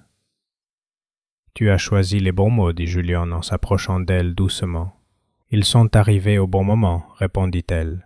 On ne peut pas changer le passé, mais on peut arrêter de mentir à son sujet. » Il regarda sa sœur. Elle est plus légère, pas contente, mais plus légère. « Elle sait qui elle est maintenant, dit Miss Marple. C'est un poids, mais aussi un fondement. » Il hocha la tête, et pendant un moment, aucun d'eux ne parla. Puis Julian dit doucement, « Penses-tu que Rose Hill oubliera tout ça ?» Miss Marple secoua la tête. « Non, mais avec le temps la mémoire changera. C'est ce que font les villages. » Elle se tourna vers le chemin. « Et quand on demandera un jour pourquoi cet arbre se dresse là, quelqu'un dira « Parce qu'il était une fois un homme qui a fait le mal et qui a essayé de faire le bien, et un village qui a choisi de ne pas faire semblant du contraire. » Chapitre 13. Un après-midi au presbytère. Le presbytère de Rose Hill était une agréable maison, aux multiples recoins, avec ses escaliers grinçants, ses sols en pente, et son jardin qui semblait toujours légèrement envahi de soucis et de bonnes intentions. Construite à la fin du XVIIIe siècle, elle était entretenue depuis avec une charmante indifférence, celle qui acceptait un appui de fenêtre affaissé comme faisant partie intégrante de la maison, plutôt que comme un défaut à corriger. Miss Marple arriva à 3h30, pile à l'heure, portant une boîte de biscuits sablés enveloppée dans du papier sulfurisé et un brin de romarin de son jardin. Elle fut accueillie à la porte par Madame Angela Peters, l'épouse du pasteur, une femme pragmatique, avec des opinions bien arrêtées sur la marmelade et peu tolérante aux sentiments, même si son regard doux trahissait toujours une profonde gentillesse. « Oh, mademoiselle Marple, entrez. Le révérend termine avec monsieur Delaney. Quelque chose à propos des robes de chœur et d'un sens du tempo épouvantable. Honnêtement, je lui dis depuis des années que cet homme ne sait pas compter les temps, même dessinés à la craie. » Miss Marple rit doucement en entrant.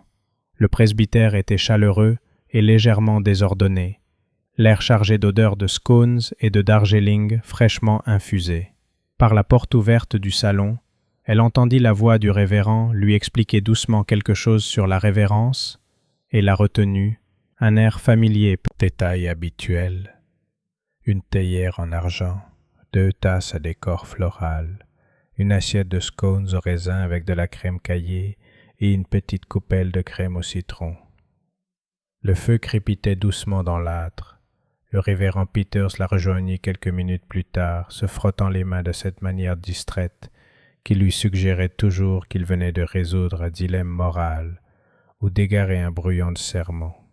« Mademoiselle Marple, dit-il chaleureusement, merci d'être venue. Angela m'a dit que vous aviez apporté des sablés. Elle m'a déjà tout à fait pardonné. » « Je m'en doutais, » dit Miss Marple avec un sourire. Ils s'installèrent dans leurs chaises respectives. Le vicaire tendant la main vers la théière. « Je me rends compte que je voulais vous parler, non pas en tant que membre de la paroisse, dit-il en versant, mais simplement en tant qu'homme qui a vu plus de la nature humaine qu'il ne sait vraiment quoi en faire. » « Une affliction courante, » répondit Miss Marple en acceptant sa tasse. Le vicaire remua son thé, mais ne but pas. « J'ai réfléchi au pardon et à la justice. J'ai fait un sermon, comme vous le savez, sur le repentir, mais je me demande quelle est la valeur du repentir quand il est trop tard pour réparer le mal. » « Le repentir, c'est comme une lettre, » dit Miss Marple en beurrant délicatement son scone.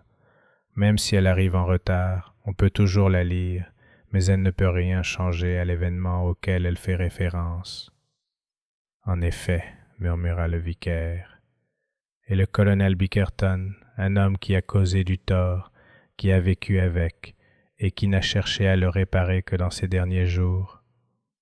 Il a été lâche pendant la majeure partie de sa vie, dit calmement Miss Marple, mais il a été courageux à la fin. Beaucoup sont courageux au début et lâches plus tard. Je ne sais pas si l'un est plus important que l'autre. » Le révérend Peters prit une bouchée pensive de scone. « Vous êtes très sage, Miss Marple. »« Pas sage, dit-elle, juste observatrice. La sagesse implique une clarté morale. J'ai vu trop de lignes floues pour prétendre la posséder. » Le vicaire rit doucement, puis reprit son sérieux. « Vous avez sans doute entendu la rumeur selon laquelle Crutchley tenterait de négocier une peine. »« Oui, dit-elle. Il propose de révéler plusieurs vieilles erreurs judiciaires en échange de clémence. Je ne sais pas si c'est de la justice ou de l'opportunisme. »« Pourquoi pas les deux, » répondit Miss Marple. « La justice est rarement irréprochable, et les opportunistes disent souvent la vérité quand cela les arrange. » Ils sirotèrent un verre en silence, regardant le vent agiter les branches devant la fenêtre du house, un sourcil. Elle a demandé que l'on rappelle gentiment au village que le nom d'Harold Carmichael ne doit pas être prononcé avec honte, qu'il a porté les péchés d'un autre homme et les a portés avec dignité. Elle a raison, dit Miss Marple, et je pense qu'avec le temps, les gens se souviendront d'Harold différemment. L'arbre y contribuera. Oui, dit-il, une chose si simple, un jeune arbre. Et pourtant, on a déjà l'impression qu'il appartient à ce monde. Il se tourna vers elle avec un sérieux discret. Et toi, comment te sens-tu, maintenant que c'est fini? Miss Marple hésita. Ce n'est jamais fini, dit-elle doucement.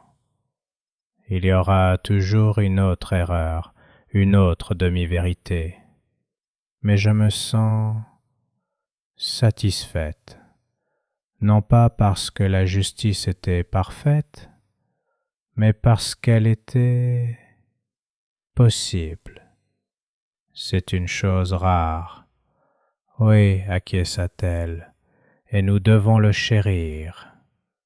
Ce soir-là, après une agréable promenade à la maison et un souper composé de bouillon de légumes et de biscuits à l'avoine, Miss Marple s'assit près de son feu et parcourut ses notes de l'affaire, comme elle le faisait toujours une fois la poussière retombée. Son petit carnet noir, relié par un ruban délavé, contenait non seulement la chronologie des événements, mais aussi des croquis de conversation, des expressions mémorisées, des détails qui auraient pu sembler sans importance, mais qui formaient désormais une tapisserie silencieuse de résolutions. Elle se tourna vers la page de ce tout premier jour de fête. Le colonel Bickerton vu avec une deuxième tasse.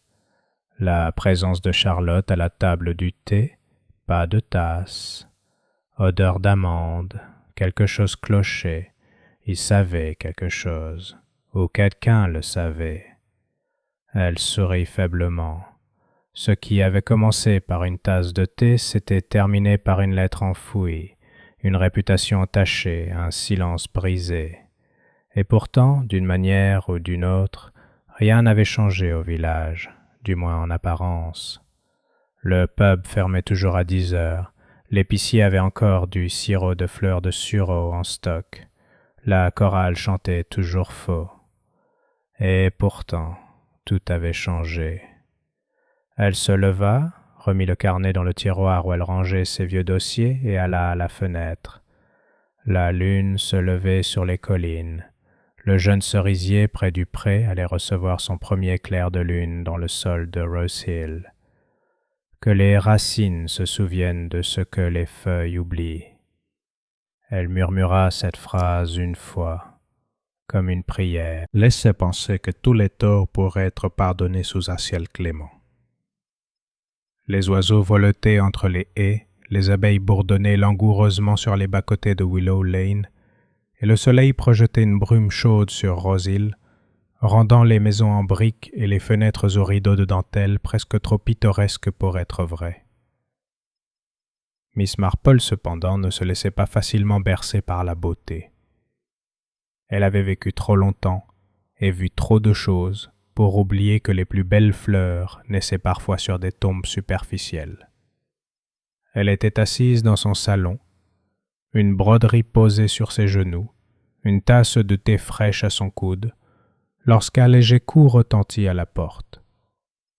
Ce n'est pas le facteur. Il frappait 2 fois et criait toujours. Ce n'était pas un voisin. Il frappait rarement. Elle l'ouvrit et trouva Julian Weston. Il avait l'air légèrement rouge, comme s'il avait marché rapidement, et portait sous un bras un mince paquet enveloppé dans du papier brun. « Mademoiselle Marple, dit-il avec un sourire discret, j'espère ne pas vous déranger. »« Pas du tout, dit-elle aussitôt, je vous en prie, entrez. » Il entra avec son hésitation habituelle, comme s'il ne se sentait toujours pas le bienvenu chez qui que ce soit. Miss Marple le guida dans le salon et lui fit signe de s'asseoir. Il s'installa dans le fauteuil près de la fenêtre, le paquet posé délicatement sur ses genoux. « Je t'ai apporté quelque chose, dit-il. Une sorte de... merci. » Elle pencha la tête. « Ce n'est pas nécessaire. »« Non, dit-il doucement, mais c'est mérité. » Il déballa lentement le paquet, révélant un carnet à couverture rigide, relié en tissu vert et gravé de lettres dorées. Colonel A.F. Bickerton, journal personnel. Les sourcils de Miss Marple se levèrent. Je pensais qu'il avait été détruit. Crutchley ignorait son existence, dit Julian. Il était caché au fond du bureau du colonel, dans un faux panneau. Je l'ai trouvé après que la police a scellé la maison et m'a demandé de l'aider à vider le bureau. J'imagine qu'ils ont pensé qu'un visage local serait moins gênant. Miss Marple tendit la main et toucha la couverture avec des doigts respectueux. « Tu l'as lu ?»« Oui, dit Julian, c'est stupéfiant. » Il marqua une pause. Il a écrit sur le Kenya, sur Harold Carmichael, sur Grace, ma mère. Il savait. Pas seulement qu'il soupçonnait, il savait que Charlotte était sa fille. Il mentionne même être venu à son école une fois, quand elle avait 12 ans. Il s'est arrêté devant le portail. Il a dit qu'il n'avait pas eu le courage de lui parler. C'est comme s'il voulait être vu clairement, avant de mourir. Fini les mensonges. Miss Marple soutint son regard. Qu'allez-vous en faire? J'en ai déjà fait une copie, dit-il. L'original appartient à Charlotte, mais je voulais que tu les voies d'abord, parce que sans toi rien de tout cela n'aurait été révélé. Elle ouvrit doucement le livre. Les pages étaient remplies d'une écriture soignée et penchée, des entrées datées, certaines de quelques lignes seulement, d'autres longues et sinueuses. Elle y vit des noms qu'elle reconnaissait, des événements à moitié oubliés dans les journaux et des rumeurs murmurées. Et puis dans les dernières pages, une entrée. 3 avril. Je l'ai vue aujourd'hui, Charlotte. Elle ne sait pas que j'étais là. Elle ne le sait jamais. Je l'observe de loin, l'âge que je suis. Elle a les mains de Grace, sa façon de pencher la tête quand elle réfléchit. Je lui ai écrit une fois. Je ne l'ai jamais envoyé. Que pouvais-je dire? Je t'ai trahi ne suffit pas. Mais je vais le réparer, je le ferai. Plus besoin d'attendre. Miss Marple ferma le livre avec précaution. Il le voulait vraiment, dit-elle doucement. Il l'a vraiment fait. Julian hocha la tête. Il a simplement attendu trop longtemps. Elle leur versa à tous les deux une tasse de thé. « Charlotte ne sait pas que tu l'as trouvé ?»« Non, dit-il. J'allais le lui donner directement. Mais j'ai réalisé que je voulais que quelqu'un d'autre m'aide à décider. » Miss Marple le regarda attentivement. « Et qu'est-ce que toi vouloir ?» Julian hésita. Qu'elle connaisse la vérité, mais aussi le choix. La lire, la brûler, la garder secrète à jamais, cela devrait lui appartenir. « Alors donne-lui le journal, » dit-elle simplement. « Mais pas aujourd'hui, laisse-lui le temps. » Elle a porté un silence paternel toute sa vie. Maintenant elle sait que ce silence n'était pas vide, mais plein de non-dits. Julian baissa les yeux. Elle ne lui pardonnera jamais. Peut-être pas, acquiesça Miss Marple. Mais le pardon n'est pas dû aux morts. C'est une bonté que les vivants s'offrent à eux-mêmes. Cet après-midi-là, alors que Julian partait, son journal soigneusement emballé sous le bras, Miss Marple était assise près de sa fenêtre et regardait la route au-delà du portail de son jardin. Un garçon à vélo passa à toute vitesse, manquant de tomber dans une haie. Une femme poussait une poussette avec un chat roux drapé sur la couverture comme un roi. De l'autre côté du chemin, le vieux monsieur chaque jour. Mais toutes les fins ne furent pas silencieuses. À 5 heures, alors que le ciel commençait à rougir avec le crépuscule qui approchait, Miss Marple reçut un deuxième visiteur.